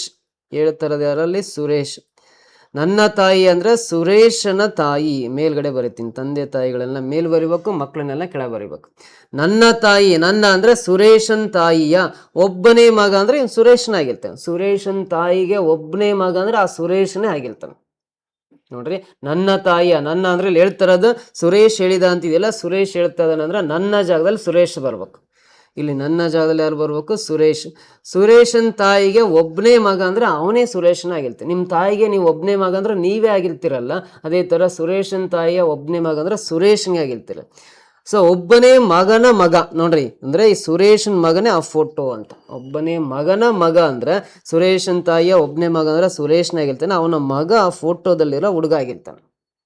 ಹಾಗಾದ್ರೆ ಸುರೇಶ್ ಮತ್ತು ಆ ಹುಡುಗನ ಸಂಬಂಧವೇನು ಅಂದ್ರೆ, ಆ ಸುರೇಶ್ನಿಗೆ ಆ ಹುಡುಗ ಏನಾಗ್ಬೇಕು ಅಂತ ಕೇಳಿದಾನೆ. ಸರಿ, ಆ ಹುಡುಗನಿಗೆ ಸುರೇಶ್ ಏನಾಗ್ಬೇಕು ಅಂದ್ರೆ ತಂದೆ ಆಗ್ಬೇಕು, ಫಾದರ್ ಆಗ್ಬೇಕು. ಆಪ್ಷನ್ ಡಿ ಕರೆಕ್ಟ್ ಆನ್ಸರ್ ಆಗುತ್ತೆ. ಸೊ ಇಲ್ಲಿ ಬ್ರದರು ಅಲ್ಲ, ಅಂಕಲ್ಲು ಅಲ್ಲ, ಕಸಿನ್ನು ಅಲ್ಲ. ಸೊ ಸುರೇಶ ಆ ಹುಡುಗನಿಗೆ ಏನಾಗ್ಬೇಕಂದ್ರೆ ತಂದೆ ಆಗ್ಬೇಕು, ಫಾದರ್ ಆಗ್ಬೇಕು. ಆ ಹುಡುಗ ಸುರೇಶ್ನಿಗೆ ಏನಾಗ್ಬೇಕು? ಮಗ ಆಗ್ಬೇಕು. ಇಲ್ಲಿ ತಂದೆ ಅಂತಿದೆಯಲ್ಲ, ಅದನ್ನ ಆನ್ಸರ್ ಅಂತ ತಗೊಳ್ತೀವಿ. ಓಕೆನಾ? ನೆಕ್ಸ್ಟ್ ನೋಡ್ರಿ, ಸಮ್ಮರ್ ಎಂಬ ಪದವನ್ನ ರನ್ನರ್ ಅಂತ ಬರ್ಕೊಂಡ್ರೆ ವಿಂಟರ್ ಎಂಬ ಪದವನ್ನ ಹೇಗ್ ಬರಿಬಹುದು ಅಂತ ಕೇಳಿದಾನೆ. ಇಲ್ಲಿ ಸಮ್ಮರ್ SUMMER, ಸಮ್ಮರ್ ಎಂಬ ಪದವನ್ನ ರನ್ನರ್ RUNNER, ರನ್ನರ್ ಅಂತ ಬರ್ಕೊಂಡಿದ್ದಾನೆ. ಅಂದ್ರೆ ವಿಂಟರ್ ಎಂಬ ಪದವನ್ನ ಯಾವ ರೀತಿ ಬರಿಬಹುದು, ವಿಂಟರ್ ಎಂಬ ಪದವನ್ನ ಯಾವ ರೀತಿ ಬರಿತೀರಿ ಅಂತ. ಸೊ ಇದಕ್ಕೆ ಆಲ್ಫಾಬೆಟ್ಸ್ ಬರ್ಕೊಂಡ್ರೆ ನಮಗೆ ಕ್ಲಾರಿಟಿ ಸಿಗುತ್ತೆ. ಏನಿಂದ Z ತನಕ ABCDEFGH, ನೆಕ್ಸ್ಟ್ IJKLMNOPQR STUVWXYZ ಅಂತ ಆಲ್ಫಾಬೆಟ್ಸ್ A to Z ವರೆಗೆ ಆಲ್ಫಾಬೆಟ್ಸ್ ಬರ್ಕೊಂಡ್ರೆ ಕ್ಲಾರಿಟಿ ಸಿಗುತ್ತೆ. ಎಸ್ ಅಕ್ಷರಕ್ಕೆ 6 ಅಕ್ಷರ ಬರ್ಕೊಂಡ್ರೆ ಅಂದ್ರೆ ನೋಡ್ರಿ, ಎಸ್ ನ ಹಿಂದಿನ ಅಕ್ಷರ 6 ಬರ್ದಾರೆ ಅಂದ್ರೆ ನಾವಿಲ್ಲಿ W ನ ಹಿಂದಿನ ಅಕ್ಷರ ಬರಿಬೇಕು, V ಬರುತ್ತೆ. ನಮಗೆ ಬೇಕಿರೋ ಆನ್ಸರ್ ಅಲ್ಲಿ ಫಸ್ಟ್ ಲೆಟರ್ V ಇರಬೇಕು. ಸೊ ಫಸ್ಟ್ ಲೆಟರ್ ಈ ವಿ ಇರೋದು ಆಪ್ಷನ್ ಬಿ ನಲ್ಲಿ ಮಾತ್ರ, ಇನ್ಯಾವುದ್ರಲ್ಲೂ ಫಸ್ಟ್ ಲೆಟರ್ ವಿ ಇಲ್ಲ ಅಂದ್ರೆ ಇದೇ ಕರೆಕ್ಟ್ ಆನ್ಸರ್ ಅಂತ ತಗೋಬಹುದು. ಮುಂದಿನ ಅಕ್ಷರಗಳು ನೋಡೋ ಅವಶ್ಯಕತೆನೇ ಇಲ್ಲ. ಒಂದ್ ವೇಳೆ ನೋಡ್ರಿ, ಯು ಅಕ್ಷರಕ್ಕೆ ಯು ಇದೆ ಅಂದ್ರೆ ಸೇಮ್ ಲೆಟರ್ ಇದೆ ಅಂದ್ರೆ ಐ ಅಕ್ಷರಕ್ಕೆ ಐನೇ ಬರೀತೀನಿ, ಏನು ಚೇಂಜ್ ಮಾಡಲ್ಲ. ಎಂಗೆ ಎನ್ ಇದೆ ಅಂದ್ರೆ ಎಂ ನ ಮುಂದಿನ ಅಕ್ಷರ ಎನ್ ಇದೆ ಅಂದ್ರೆ ಇಲ್ಲಿ ಎನ್ ನ ಮುಂದಿನ ಅಕ್ಷರ ಬರಿಬೇಕು, ಓ ಬರುತ್ತೆ, ಓ ಬರಿತೀನಿ. ಎಂಗೆ ಎನ್ ಇದೆ ಅಂದ್ರೆ ಎಂ ನ ಮುಂದಿನ ಅಕ್ಷರ ಬರ್ತಾರೆ ಅಂದ್ರೆ ಇಲ್ಲಿ ಟಿಗೆ ಮುಂದಿನ ಅಕ್ಷರ ಯಾವ್ದು ಬರೀತೀನಿ ಅಂದ್ರೆ ಯು ಅಕ್ಷರ ಬರೀತೀನಿ, ಟಿ ನ ಮುಂದಿನ ಅಕ್ಷರ ಯು ಬರೀತೀನಿ. ಸೇಮ್ VIUIOU ಇದೆ, ಇಲ್ಲಿ VIOU ಇದೆ. ಹೀಗೆ ಈ ಬರ್ಕೊಂಡ್ರೆ ಆರ್ಗೆ 6 ಬರ್ಕೊಂಡ್ರೆ ಇಲ್ಲೂ ಹೀಗೆ ಈನೇ ಬರೆಯೋಣ, ಆರ್ಗೆ 6 ಬರ್ಕೊಂಬಿಡೋಣ. VIOUER ಬರುತ್ತಲ್ಲ, ಸೇಮ್ ಕರೆಕ್ಟ್ ಬಿ ಆಪ್ಷನ್ ಇದೆ, ಇದೇ ಕರೆಕ್ಟ್ ಆನ್ಸರ್. ಈ ಮೆಥಡ್ ಅಲ್ಲಿ ಕೋಡಿಂಗ್ ಡಿಕೋಡಿಂಗ್ ಮೇಲೆ ಪ್ರಶ್ನೆ ಕೇಳಿದ್ದಾನೆ. ಸೊ ನೆಕ್ಸ್ಟ್ ನೋಡ್ರಿ, ಒಬ್ಬ ವ್ಯಕ್ತಿಯು ಪೂರ್ವಕ್ಕೆ 1 ಕಿಲೋಮೀಟರ್ ನಡೆದು ನಂತರ ದಕ್ಷಿಣಕ್ಕೆ ತಿರುಗಿ 5 ಕಿಲೋಮೀಟರ್ ನಡೆದು ಮತ್ತೆ ಪೂರ್ವಕ್ಕೆ ತಿರುಗಿ 2 ಕಿಲೋಮೀಟರ್ ನಡೆದು ನಂತರ ಉತ್ತರಕ್ಕೆ ತಿರುಗಿ 9 ಕಿಲೋಮೀಟರ್ ನಡೆದು ಈಗ ಅವನು ತನ್ನ ಪ್ರಾರಂಭದ ಸ್ಥಳದಿಂದ ಎಷ್ಟು ದೂರದಲ್ಲಿದ್ದಾನೆ? ಇದು ಡೈರೆಕ್ಷನ್ ಟೆಸ್ಟ್ ಸಂಬಂಧಪಟ್ಟಂತ ಪ್ರಶ್ನೆ. ನೋಡಿ, ನೀವು ಎಕ್ಸಾಮ್ ಅಲ್ಲಿ ಯಾವ ದಿಕ್ಕಿಗಾದ್ರೂ ಮುಖ ಮಾಡಿ ಕೂತಿರಿ, ಎಕ್ಸಾಮ್ ಅಲ್ಲಿ ಯಾವ ದಿಕ್ಕಿಗಾದ್ರೂ ಮುಖ ಮಾಡಿ ಕೂತಿರಿ, ನೀವು ಬರೀತಕ್ಕಂಥ ಡಯಾಗ್ರಾಮ್ ಏನಿರುತ್ತಲ್ಲ, ನೀವು ಬರೀತಕ್ಕಂಥ ಚಿತ್ರ ಏನಿರುತ್ತಲ್ಲ, ಈ ಚಿತ್ರದಲ್ಲಿ ಮೇಲೆ ಯಾವಾಗಲೂ ಉತ್ತರ ದಿಕ್ಕೇ ಬರಿಬೇಕು, ಕೆಳಗಡೆ ದಕ್ಷಿಣ ದಿಕ್ಕು ಬರಿಬೇಕು, ಬಲಭಾಗಕ್ಕೆ ಪೂರ್ವ ದಿಕ್ಕೇ ಬರಿಬೇಕು, ಎಡಭಾಗಕ್ಕೆ ಪಶ್ಚಿಮ ದಿಕ್ಕು ಬರ್ಕೊಂಡು ಉತ್ತರ ದಿಕ್ಕಿನಿಂದ ಸ್ಟಾರ್ಟ್ ಮಾಡಿ ನೀವು ಲೆಫ್ಟ್ ರೈಟ್ ಕಾಂಬಿನೇಷನ್ನ clockwise direction, left to right, left to right, left to right. So ಈ ಥರ ಲೆಫ್ಟ್ ಟು ರೈಟ್ ಅಂತ ಕಾಂಬಿನೇಷನ್ ರೆಡಿ ಮಾಡ್ಕೊಂಡ್ಬಿಟ್ಟು ಇವಾಗ ಪ್ರಶ್ನೆ ಹೋದ್ರಿ, ಈ ಡೈರೆಕ್ಷನ್ ಟೆಸ್ಟಲ್ಲಿರೋ ಪ್ರಶ್ನೆಗೆ ಸುಲಭವಾಗಿ ಆನ್ಸರ್ ಮಾಡ್ಬೇಕಂದ್ರೆ ಒಬ್ಬ ವ್ಯಕ್ತಿಯು ಪೂರ್ವಕ್ಕೆ 1 ಕಿಲೋಮೀಟರ್ ನಡೆದು ಅಂತಿರೋದ್ರಿಂದ ಪೂರ್ವ ದಿಕ್ಕತ್ರ ಒಂದು ಸಂಖ್ಯೆ ಬರೀತೀನಿ. ಒಂದು ಸಿಂಪಲ್ ಮೆಥಡ್ ಇದು ಡೈರೆಕ್ಷನ್ ಟೆಸ್ಟ್ ಮಾಡೋ ವಿಧಾನ. ಒಂದು ಪೂರ್ವ ದಿಕ್ಕತ್ರ ಬರೀಬೇಕು. ನಂತರ ದಕ್ಷಿಣಕ್ಕೆ ತಿರುಗಿ 5 ಕಿಲೋಮೀಟರ್ ಅಂತ ಇದೆ ಅಂದ್ರೆ ದಕ್ಷಿಣ ದಿಕ್ಕತ್ರ 5 ಸಂಖ್ಯೆ ಬರೀಬೇಕು. ಮತ್ತೆ ಪೂರ್ವಕ್ಕೆ ತಿರುಗಿ 2 ಕಿಲೋಮೀಟರ್ ಅಂತ ಇದೆಯಲ್ಲ, ಮತ್ತೆ ಪೂರ್ವದಲ್ಲಿ ಆ 1 ಪಕ್ಕದಲ್ಲಿ ಇನ್ನೊಂದು ಸಂಖ್ಯೆ 2 ಬರೀಬೇಕು, 2 ಬರೀತಾರೆ. ನಂತರ ಉತ್ತರಕ್ಕೆ ತಿರುಗಿ 9 ಕಿಲೋಮೀಟರ್ ಅಂತ ಇದೆಯಲ್ಲ, ಉತ್ತರ ದಿಕ್ಕತ್ರ 9 ಸಂಖ್ಯೆ ಬರೀಬೇಕು. ಈಗ ಅವನು ತನ್ನ ಪ್ರಾರಂಭದ ಸ್ಥಳದಿಂದ ಎಷ್ಟು ದೂರದಲ್ಲಿದ್ದಾನೆ ಅಂತ ಕೇಳಿದಾಗ ನೋಡ್ರಿ, ಇಲ್ಲಿ ಒಂದೇ ದಿಕ್ಕತ್ರ 2 ಸಂಖ್ಯೆ ಇದ್ದಾಗ 2 ಪ್ಲಸ್ ಮಾಡ್ರಿ, 1 + 2 ಅಂದ್ರೆ 3 ಆಗುತ್ತೆ. ಇವುಗಳ ಅವಶ್ಯಕತೆ ಇಲ್ಲ. ನೋಡಿ, ಈ ಮೆಥಡ್ ಅಲ್ಲಿ ನಾನು ಹೇಳ್ಕೊಟ್ಟಿರೋ ಮೆಥಡ್ ಅಲ್ಲಿ ಆನ್ಸರ್ ಮಾಡ್ಬೇಕಂದ್ರೆ ವಿರುದ್ಧ ದಿಕ್ಕಲ್ಲಿರೋ ಸಂಖ್ಯೆಗಳನ್ನ ಮೈನಸ್ ಮಾಡ್ಬೇಕು. ಉತ್ತರಕ್ಕೆ ವಿರುದ್ಧ ದಿಕ್ಕು ದಕ್ಷಿಣ, ಪೂರ್ವಕ್ಕೆ ವಿರುದ್ಧ ದಿಕ್ಕು ಪಶ್ಚಿಮ ಆಗೋದ್ರಿಂದ ಸೊ ಈ 5 ಈ 9ರಲ್ಲಿ ಇದರ ವಿರುದ್ಧ ದಿಕ್ಕಲ್ಲಿರೋ 5 ಮೈನಸ್ ಮಾಡ್ರೆ ಉಳಿಯೋದು 4. ಉಳಿಯೋ ಸಂಖ್ಯೆನ ಇವೆಲ್ಲರಲ್ಲಿ ದೊಡ್ಡದು ಯಾವ್ದು ಇರುತ್ತಲ್ಲ, 9 ದೊಡ್ಡದಲ್ಲ, ಅಲ್ಲಿ ಬರಿಬೇಕು. 9ರಲ್ಲಿ 5 ಮೈನಸ್ ಮಾಡ್ರಿ 4 ಉಳಿಯುತ್ತೆ. ಉಳಿಯೋ ಸಂಖ್ಯೆ ದೊಡ್ಡ ಸಂಖ್ಯೆಲಿರುತ್ತೆ, ಅಲ್ಲಿ ಬರ್ಕೋಬೇಕು. ಆಮೇಲೆ ಇಲ್ಲಿ ಪೂರ್ವ ದಿಕ್ಕತ್ರ 3 ಇದೆ, ಅದ್ರ ಆಪೋಸಿಟ್ ಡೈರೆಕ್ಷನ್ ಯಾವ ಸಂಖ್ಯೆನೇ ಇಲ್ಲ ಮೈನಸ್ ಮಾಡ್ಲಿಕ್ಕೆ. ಸೊ ಆಮೇಲೆ ಉತ್ತರ ದಿಕ್ಕತ್ರ 4 ಇದೆ, ಪೂರ್ವ ದಿಕ್ಕತ್ರ 3 ಇದೆ. ಅಂದ್ರೆ ಇವು ಅಕ್ಕಪಕ್ಕದ ದಿಕ್ಕಲ್ಲಿರೋ ಸಂಖ್ಯೆಗಳನ್ನ ಮೈನಸ್ ಮಾಡಕ್ ಬರಲ್ಲ. ಓನ್ಲಿ ಆಪೋಸಿಟ್ ಡೈರೆಕ್ಷನ್ಸ್ ಅಲ್ಲಿರೋ ನಂಬರ್ಸ್ ಮಾತ್ರ ಮೈನಸ್ ಮಾಡ್ಬೇಕು. ನೋಡ್ರಿ, ಒಂದ್ ನೆನ್ಪಿಟ್ಕೊಳ್ರಿ, ಈ ತರ ಡೈರೆಕ್ಷನ್ ಟೆಸ್ಟ್ ಅಲ್ಲಿ ಯಾವುದೇ 2 ಅಕ್ಕಪಕ್ಕದ ದಿಕ್ಕುಗಳಲ್ಲಿ ಸಂಖ್ಯೆ ಉಳಿದು ಅಂದ್ರೆ the numbers in any 2 adjacent directions ಇದ್ವು ಅಂದ್ರೆ ನೀವು ಫಸ್ಟ್ ನಿಮ್ಮ ಮೈಂಡಲ್ಲಿ ಏನು ಬರ್ಬೇಕು, ಫಸ್ಟ್ ಥಾಟ್ ಅಂದ್ರೆ ಈ ಪ್ರಾಬ್ಲಮ್ ಪೈಥಾಗೋರಸ್ ಪ್ರಮೇಯದ ಪ್ರಕಾರ ಇದೆ. ಯಾವುದೇ 2 ಅಕ್ಕಪಕ್ಕದ ದಿಕ್ಕುಗಳಲ್ಲಿ ಸಂಖ್ಯೆ ಉಳಿದು ಅಂದ್ರೆ ಫಸ್ಟ್ ನಿಮ್ಮ ಮೈಂಡಲ್ಲಿ ಏನು ಬರ್ಬೇಕು, ಈ ಲೆಕ್ಕ ಪೈಥಾಗೋರಸ್ ಪ್ರಮೇಯದ ಪ್ರಕಾರ ಇದೆ. So this problem belongs to Pythagoras theorem. So according to Pythagorean triplets, ಪೈಥಾಗೋರಸ್ನ ತ್ರಿವಳಿಗಳು ನೆನ್ಪು ಮಾಡ್ಕೊಳ್ರಿ. ಮೊದಲನೇ ತ್ರಿವಳಿನೇ ಬರ್ಸ್ತೀನಿ ನಾನು. ಪೈಥಾಗೋರಸ್ ತ್ರಿವಳಿ 3, 4, 5 ಅಂತ ಹೇಳ್ಕೊಟ್ಟಿದ್ದೇನೆ. ಮೊದಲನೇ ಪೈಥಾಗೋರಸ್ ತ್ರಿವಳಿ 3, 4, 5 ಇದೆಯಲ್ಲ. ಸೊ ಒಂದು ದಿಕ್ಕತ್ರ 3 ಇದೆ ನೋಡ್ರಿ, ಇಲ್ಲಿ 3 ಇದೆ. ಮತ್ತೊಂದು ದಿಕ್ಕತ್ರ ಇಲ್ಲಿ 4 ಇದೆ. ಅಂದ್ರೆ ಆನ್ಸರ್ ಅವನು 5 ಕಿಲೋಮೀಟರ್ ದೂರದಲ್ಲಿದ್ದಾನೆ. ಸ್ಟಾರ್ಟಿಂಗ್ ಪ್ಲೇಸ್ ಇಂದ ಅವನು 5 ಕಿಲೋಮೀಟರ್ ದೂರದಲ್ಲಿದ್ದಾನೆ ಅಂತ ಡೈರೆಕ್ಟ್ ಆಗಿ ಆನ್ಸರ್ ಮಾಡ್ಬೋದು. 5 ಕಿಲೋಮೀಟರ್ ಆಪ್ಷನ್ ಸಿ ಇದೆಯಲ್ಲ, ಇದು ಕರೆಕ್ಟ್ ಆನ್ಸರ್ ಆಗುತ್ತೆ. ಅಥವಾ ಯಾವುದೇ 2 ಅಕ್ಕಪಕ್ಕದ ದಿಕ್ಕಲ್ಲಿ ಉಳಿದಾಗ ನಿಮಗೆ ಪೈಥಾಗೋರಸ್ ತ್ರಿವಳಿ ನೆನಪಿಲ್ಲ ಅಂದ್ರೆ ಏನು ಮಾಡ್ಬೇಕಂದ್ರೆ, ಇಲ್ಲಿ ಉಳಿದಿರೋ 3ಗೆ ಸ್ಕ್ವೇರ್ ಹಾಕೋಬೇಕು, ಇಲ್ಲಿ ಉಳಿದಿರೋ 4ಗೆ ಸ್ಕ್ವೇರ್ ಹಾಕೋಬೇಕು. 3 ಸ್ಕ್ವೇರ್ ಅಂದ್ರೆ 9, 4 ಸ್ಕ್ವೇರ್ ಅಂದ್ರೆ 16, 16 + 9 25 ಆಗುತ್ತೆ. 25ಗೆ ಸ್ಕ್ವೇರ್ ರೂಟ್ ಎಷ್ಟು ಬರುತ್ತೆ, 5 ಕಿಲೋಮೀಟರ್ ಬರುತ್ತೆ. 5 ಕಿಲೋಮೀಟರ್ ಅನ್ನೋದು ಆಪ್ಷನ್ ಸಿ ನಲ್ಲಿದೆ, ಇದು ಕರೆಕ್ಟ್ ಆನ್ಸರ್ ಆಗುತ್ತೆ. ಓಕೆನಾ. ನೆಕ್ಸ್ಟ್, ಒಂದು ಮೃಗಾಲಯದಲ್ಲಿ ಜಿಂಕೆ ಮತ್ತು ನವಿಲುಗಳಿವೆ ಅಂತ ನೋಡ್ರಿ. ಒಂದು ಝೂನಲ್ಲಿ ಜಿಂಕೆಗಳಿದಾವೆ ಮತ್ತೆ ನವಿಲುಗಳಿದಾವೆ. ಜಿಂಕೆ ಅನ್ನೋದು ಪ್ರಾಣಿ, ಅನಿಮಲ್ ಅಂತ ಕರಿತೀವಿ. ನವಿಲು ಅನ್ನೋದು ಪಕ್ಷಿ, ಬರ್ಡ್ ಅಂತ ಕರಿತೀವಿ. ತಲೆಗಳನ್ನ ಎಣಿಸಿದ್ರೆ ಆ ಜಿಂಕೆ ಮತ್ತು ನವಿಲುಗಳ ತಲೆಗಳನ್ನು ಎಣಿಸ್ತಾವ್ರೆ. ಟೋಟಲಿ 80 ತಲೆಗಳಿದಾವೆ. ಜಿಂಕೆ ತಲೆ, ನವಿಲುಗಳ ತಲೆ ಕೌಂಟ್ ಮಾಡ್ರೆ ನಂಬರ್ ಆಫ್ ಹೆಡ್ಸ್ ಎಷ್ಟಿದೆ ಅಂದ್ರೆ 80 ಹೆಡ್ಸ್ ಅಂತ ಕರಿತೀವಿ.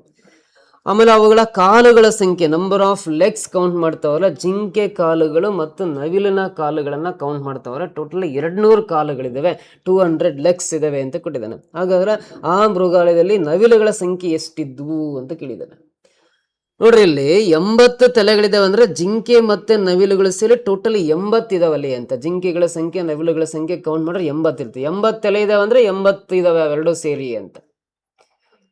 ಸೊ ಹಾಗಾದ್ರೆ ನವಿಲುಗಳ ಸಂಖ್ಯೆ ಎಷ್ಟು ಅಂತ ಕಂಡುಹಿಡಿಬೇಕು ನಾವು. ಫಸ್ಟ್ ಇದರಲ್ಲಿ ಎ ಅಂದ್ರೆ ಅನಿಮಲ್ಸ್ ಕಂಡುಹಿಡಿಬೇಕು. ಅನಿಮಲ್ಸ್ ಎಷ್ಟಿದಾವೆ ಅಂತ ಕಂಡುಹಿಡಿಬೇಕಂದ್ರೆ, ಅನಿಮಲ್ಸ್ ಅಂದ್ರೆ ಜಿಂಕೆಗಳ ಸಂಖ್ಯೆ. ಅನಿಮಲ್ಸ್ ಅಂದ್ರೆ ಜಿಂಕೆ ಕೊಡ್ಬೋದು, ಹಸು ಕೊಡ್ಬೋದು, ಹುಲಿ ಕೊಡ್ಬೋದು, ಯಾವುದೇ 4 ಕಾಲಿನ ಪ್ರಾಣಿಗಳನ್ನ ಅನಿಮಲ್ಸ್ ಅಂತ ಕರಿತೀವಲ್ಲ.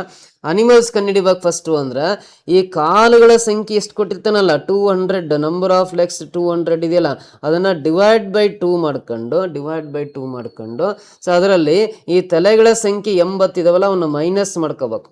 ಸೊ 200/2 ಅಂದ್ರೆ 200ರಲ್ಲಿ ಅರ್ಧ ಅಂದ್ರೆ 100 ಬರುತ್ತೆ. -80 ಮಾಡ್ರಿ. 100ರಲ್ಲಿ 80 ಮೈನಸ್ ಮಾಡ್ರಿ 20 ಅನಿಮಲ್ಸ್ ಇದಾವೆ.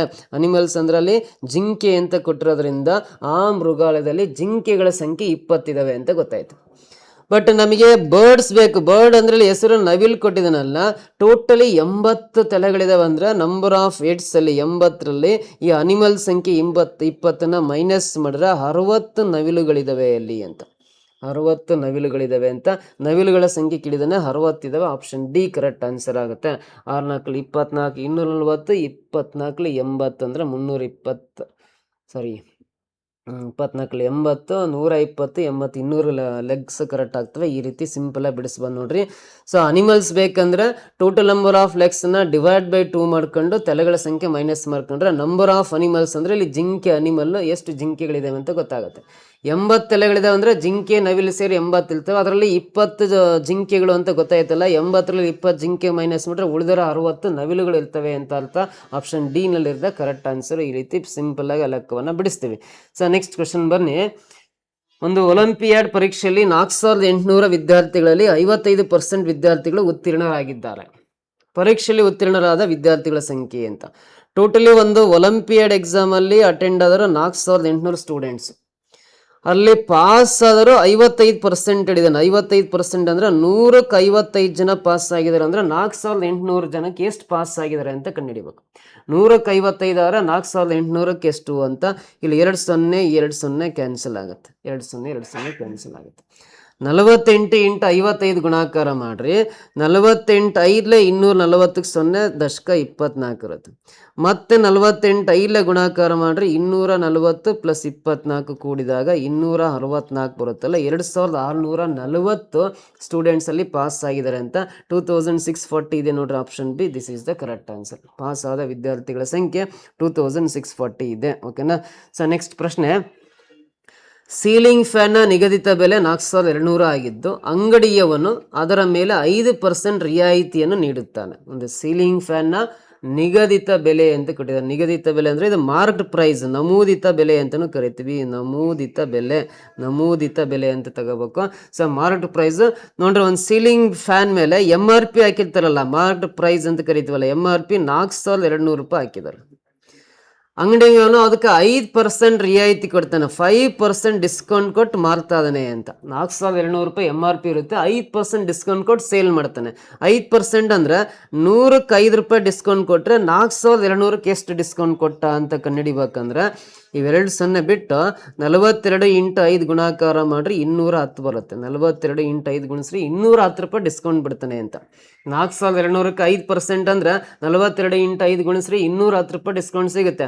4200ರಲ್ಲಿ 210 ರೂಪಾಯಿ ಡಿಸ್ಕೌಂಟ್ ಬಿಟ್ಟಂದ್ರೆ ಆ ಸೀಲಿಂಗ್ ಫ್ಯಾನ್ನ ಮಾರಾಟ ಮಾಡಿದ್ದು 3990 ರೂಪಾಯಿಗೆ ಮಾರಾಟ ಮಾಡಿದ, 3990 ರುಪೀಸ್ ಸೇಲ್ ಮಾಡಿದ ಅಂತ. 3999ಕ್ಕೆ ಮಾರಾಟ ಮಾಡಿದ್ರು ಕೂಡ ಅವನಿಗೆ 14% ಲಾಭ ಆಗಿರುತ್ತೆ, 14% ಲಾಭ.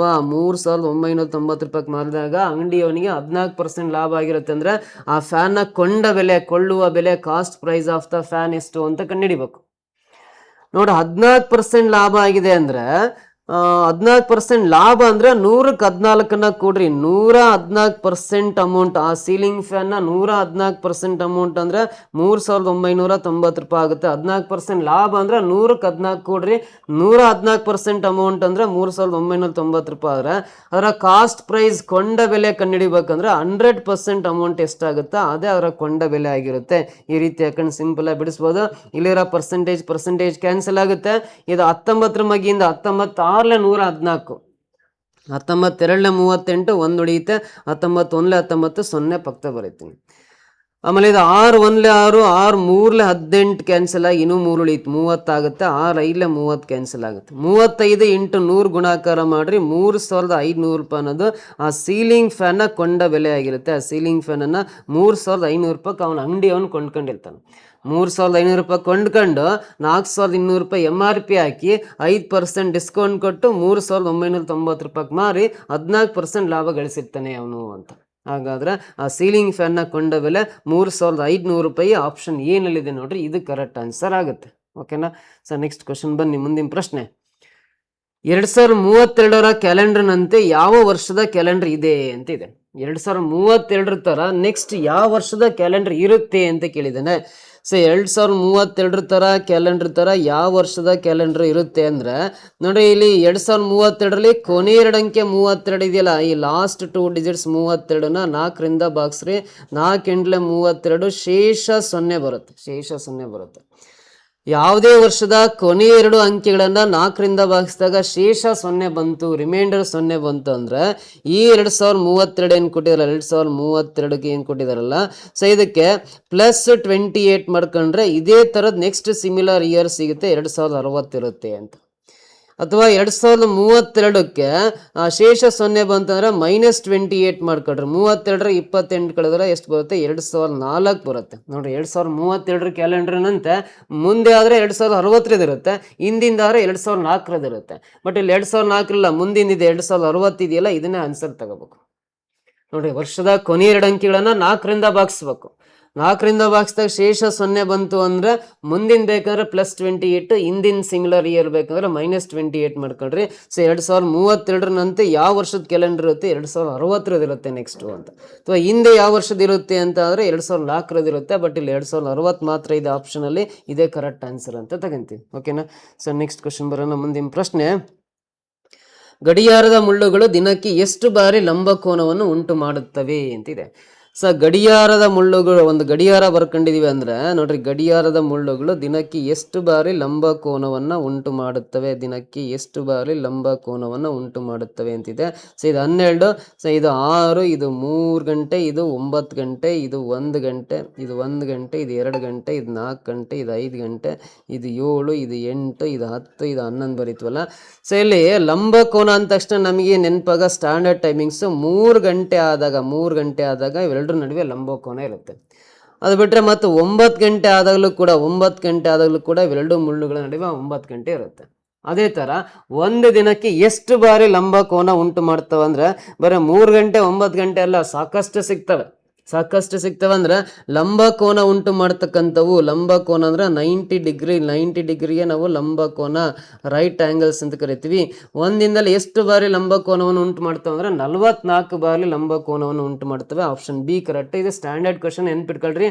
ಒಂದು ದಿನದಲ್ಲಿ ಎಷ್ಟು ಬಾರಿ ಲಂಬಕೋನ ಉಂಟು ಮಾಡ್ತವೆ ಅಂದ್ರೆ 44 ಬಾರಿ. ಒಂದು ದಿನದಲ್ಲಿ ಎಷ್ಟು ಬಾರಿ ಸಂಧಿಸುತ್ತವೆ ಅಂತ ಏನಾದ್ರು ಕೇಳಿದ ಎಕ್ಸಾಮ್ ಅಲ್ಲಿ ಅಂದ್ರೆ ಎಷ್ಟು ಬಾರಿ ಸಂಧಿಸುತ್ತವೆ ಒಂದು ದಿನದಲ್ಲಿ ಅಂದ್ರೆ 22 ಬಾರಿ ಸಂಧಿಸುತ್ತವೆ ಅಂದ್ರೆ ಅವೆರಡರ ನಡುವೆ 0 ಡಿಗ್ರಿ. ಸ್ಟ್ಯಾಂಡರ್ಡ್ ಟೈಮಿಂಗ್ಸ್ 12 ಗಂಟೆಗೆ ಸಂಧಿಸಿರ್ತವಲ್ಲ ಆ ತರ. ಒಂದಿನದಲ್ಲಿ ಎಷ್ಟು ಬಾರಿ ವಿರುದ್ಧ ದಿಕ್ಕಲ್ಲಿ ಇರ್ತವೆ ಅಂತ ಕೇಳಿದ್ರೆ ಆಪೋಸಿಟ್ ಡೈರೆಕ್ಷನ್ ಅಂದ್ರೆ ಅವೆರಡು ಮುಳ್ಳುಗಳ ನಡುವೆ 180 ಡಿಗ್ರಿ. ಸ್ಟ್ಯಾಂಡರ್ಡ್ ಟೈಮಿಂಗ್ಸ್ 6 ಗಂಟೆ ಆದಾಗ ಆಪೋಸಿಟ್ ಆಗಿ ಇರ್ತಾವಲ್ಲ ಆ ತರ.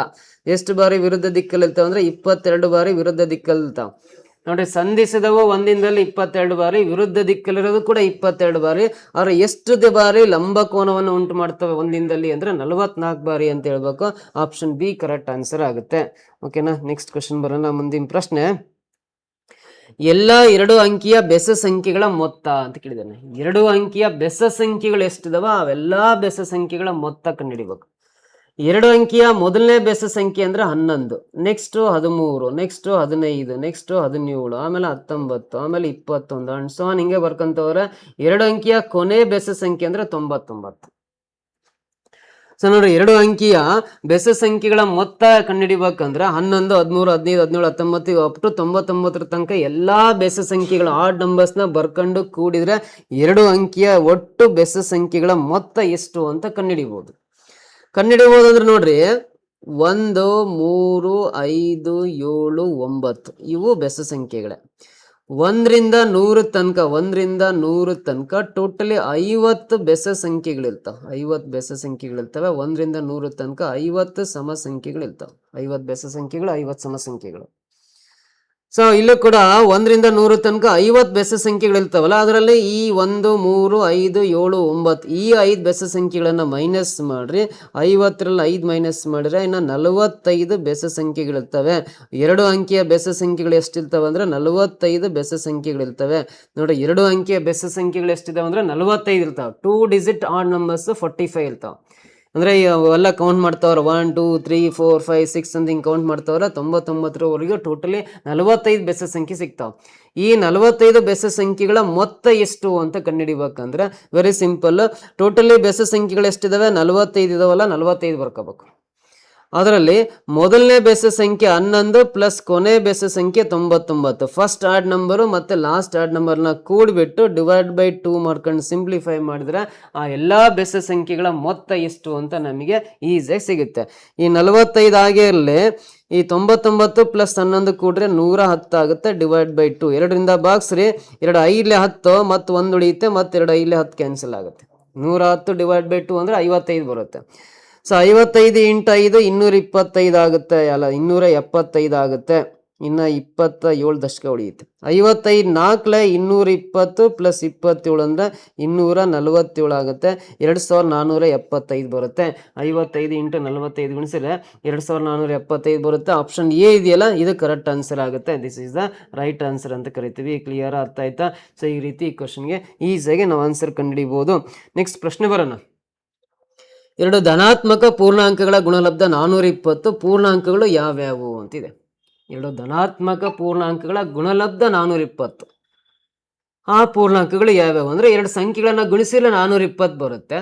ಆ 2 ಸಂಖ್ಯೆಗಳು ಯಾವ್ಯಾವು ಅಂತ ಕೇಳಿದಾನೆ. ಸೊ ನೋಡ್ರಿ ಇಲ್ಲಿ ಆಪ್ಷನ್ ಥ್ರೂ ಮಾಡ್ಬೇಕು, ಇದನ್ನ ಈಸಿಯಾಗಿ ಮಾಡ್ಬೇಕಂದ್ರೆ ಮೊದಲನೇ ಆಪ್ಷನಲ್ಲಿ 20, 21 ಇದಾವಲ್ಲ, ಇವೆರಡು ಧನಾತ್ಮಕ ಪೂರ್ಣಾಂಕಗಳು, ಗುಣಾಕಾರ ಮಾಡ್ರಿ ಇದೇ 420 ಬರುತ್ತೆ. 21 × 20 ಗುಣಿಸ್ರಿ 420 ಬರುತ್ತೆ. ಇವೆರಡು ಗುಣಿಸಿದ್ರೆ ಅವೆರಡು ಪೂರ್ಣಾಂಕಗಳು ಇದೇ ಕರೆಕ್ಟ್. First option A. ಇವೆರಡು ಗುಣಿಸ್ರೆ 420 ಬರೋಲ್ಲ, ಇವೆರಡು ಗುಣಿಸ್ರೆ 210 ಬರುತ್ತೆ ಅಷ್ಟೇ. ಇವೆರಡು ಗುಣಿಸ್ರೆ 420 ಬರೋಲ್ಲ. 420 ಬರೋದು ಆಪ್ಷನ್ ಎ ಮಾತ್ರ, ಮತ್ತೇನು ಮಾಡೋ ಅವಶ್ಯಕತೆನೇ ಇಲ್ಲ. ಆಪ್ಷನ್ ಎನ 100% ಕರೆಕ್ಟ್ ಆನ್ಸರ್. ನೆಕ್ಸ್ಟ್ ಕ್ವಶನ್ ಬರೋಣ. ಮೊದಲನೇ ಸಂಖ್ಯೆ 7 ಇದೆ, ಆಮೇಲೆ 11 ಇದೆ, ಆಮೇಲೆ 19 ಇದೆ, ಆಮೇಲೆ 31 ಇದೆ, ಆಮೇಲೆ ಡ್ಯಾಶ್ ಇದೆ, ಆಮೇಲೆ 67 ಇದೆಯಲ್ಲ. ಈ ಸರಣಿಯಲ್ಲಿ ಕಾಣೆಯಾದ ಸಂಖ್ಯೆ ಅಂದರೆ ಈಗ ಡ್ಯಾಶ್ ಪ್ಲೇಸಲ್ಲಿ ಯಾವ ಸಂಖ್ಯೆ ಬರುತ್ತೆ ಅಂತ ಕಂಡುಹಿಡಿಬೇಕು. ಆ ಡ್ಯಾಶ್ ಪ್ಲೇಸಲ್ಲಿ ಬರೋ ಸಂಖ್ಯೆ ಕಂಡುಹಿಡಿಬೇಕಂದ್ರೆ ಇದು ಏರಿಕೆ ಕ್ರಮದಲ್ಲಿದೆ, ಅಸೆಂಡಿಂಗ್ ಆರ್ಡರ್ ಸೀರೀಸ್ ಇದೆ. ಅಂದ್ರೆ ಅಡಿಷನ್ ರೂಲ್ ಚೆಕ್ ಮಾಡ್ರಿ. 7 ಇರೋ ಸಂಖ್ಯೆ 11 ಆಗಿದೆ ಅಂದ್ರೆ 7ಕ್ಕೆ 4 ಕೂಡಿದ್ರೆ 11 ಬರುತ್ತೆ. 7 + 4 11. 11 ಇರೋ ಸಂಖ್ಯೆ 19 ಆಗ್ಬೇಕಂದ್ರೆ 11ಕ್ಕೆ 8 ಕೂಡಿಸಿದ್ರೆ 19 ಬರುತ್ತೆ. ಗೊತ್ತಾಗಿಲ್ಲ ಅಂದ್ರೆ 19ರಲ್ಲಿ 11 ಮೈನಸ್ ಮಾಡ್ರಿ 8 ಬರುತ್ತೆ.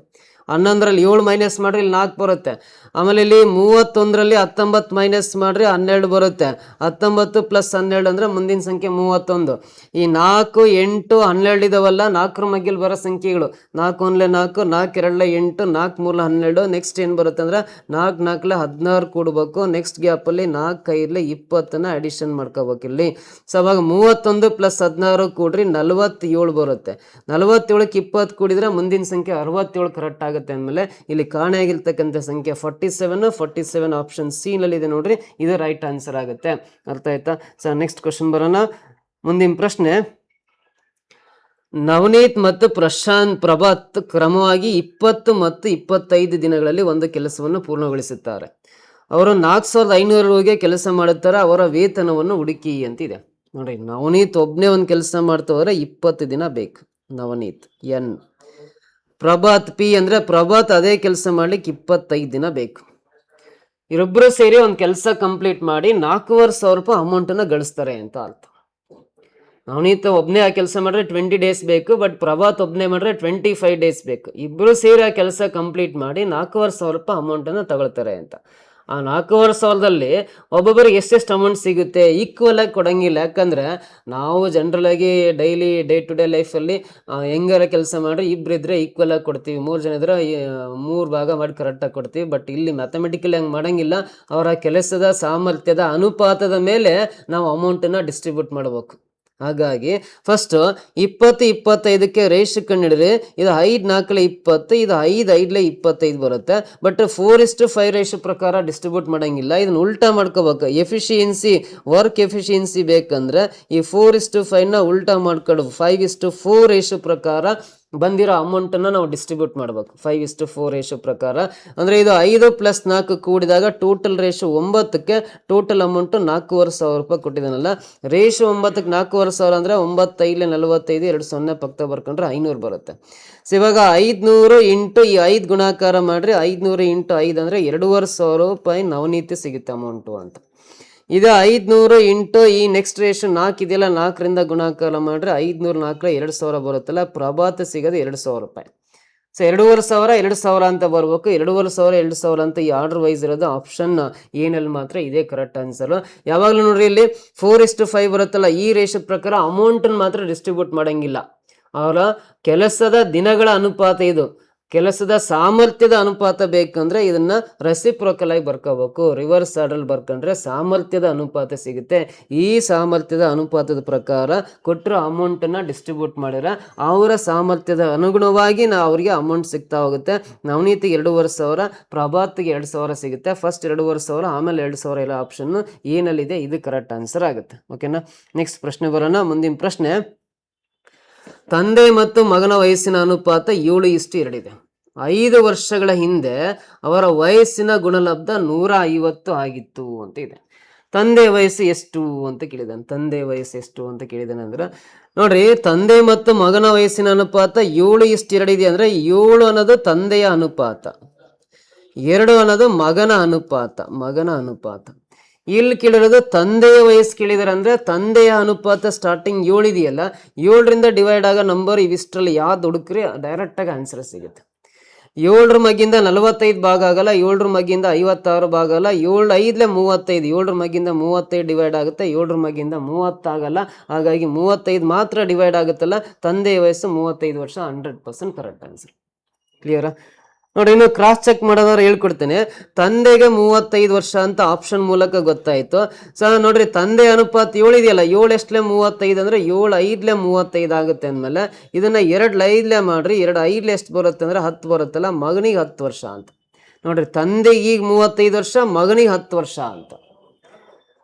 5 ವರ್ಷಗಳ ಹಿಂದಕ್ಕೆ ಹೋದ್ರೆ, ಈಗ ತಂದೆ 35 ವರ್ಷ ಅಲ್ಲ, 5 ವರ್ಷ ಹಿಂದಕ್ಕೆ ಹೋದ್ರೆ ಅವನಿಗೆ 30 ವರ್ಷ ಆಗಿರುತ್ತೆ. ಮಗನಿಗೆ ಈಗ 10 ವರ್ಷ ಅಲ್ಲ, 5 ವರ್ಷ ಹಿಂದಕ್ಕೆ ಹೋದ್ರೆ ಮಗನಿಗೆ 5 ವರ್ಷ ಆಗುತ್ತೆ.